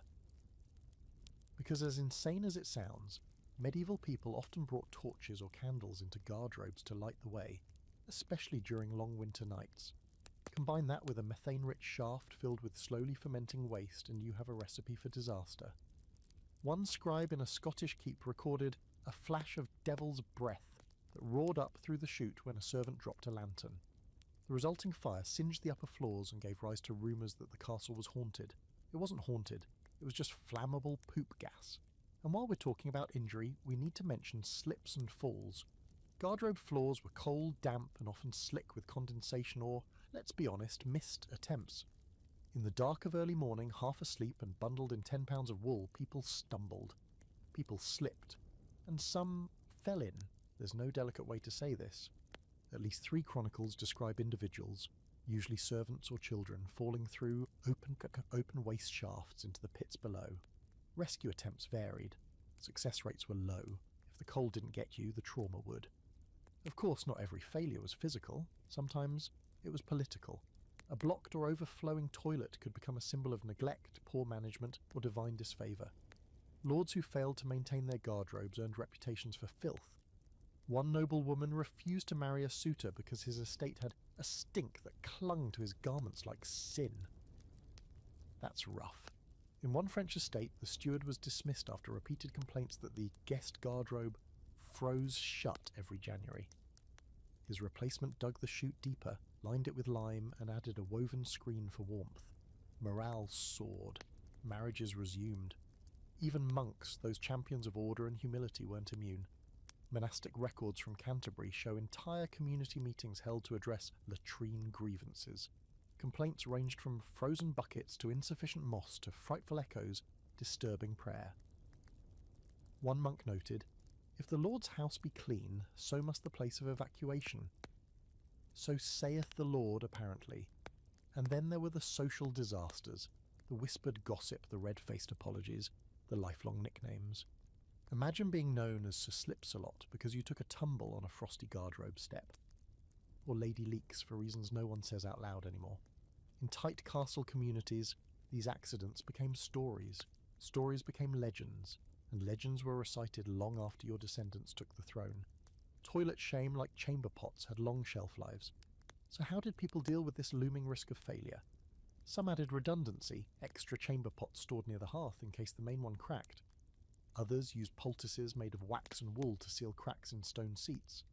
There are even descriptions of servants applying hot fat to wooden toilet lids so they wouldn't freeze shut.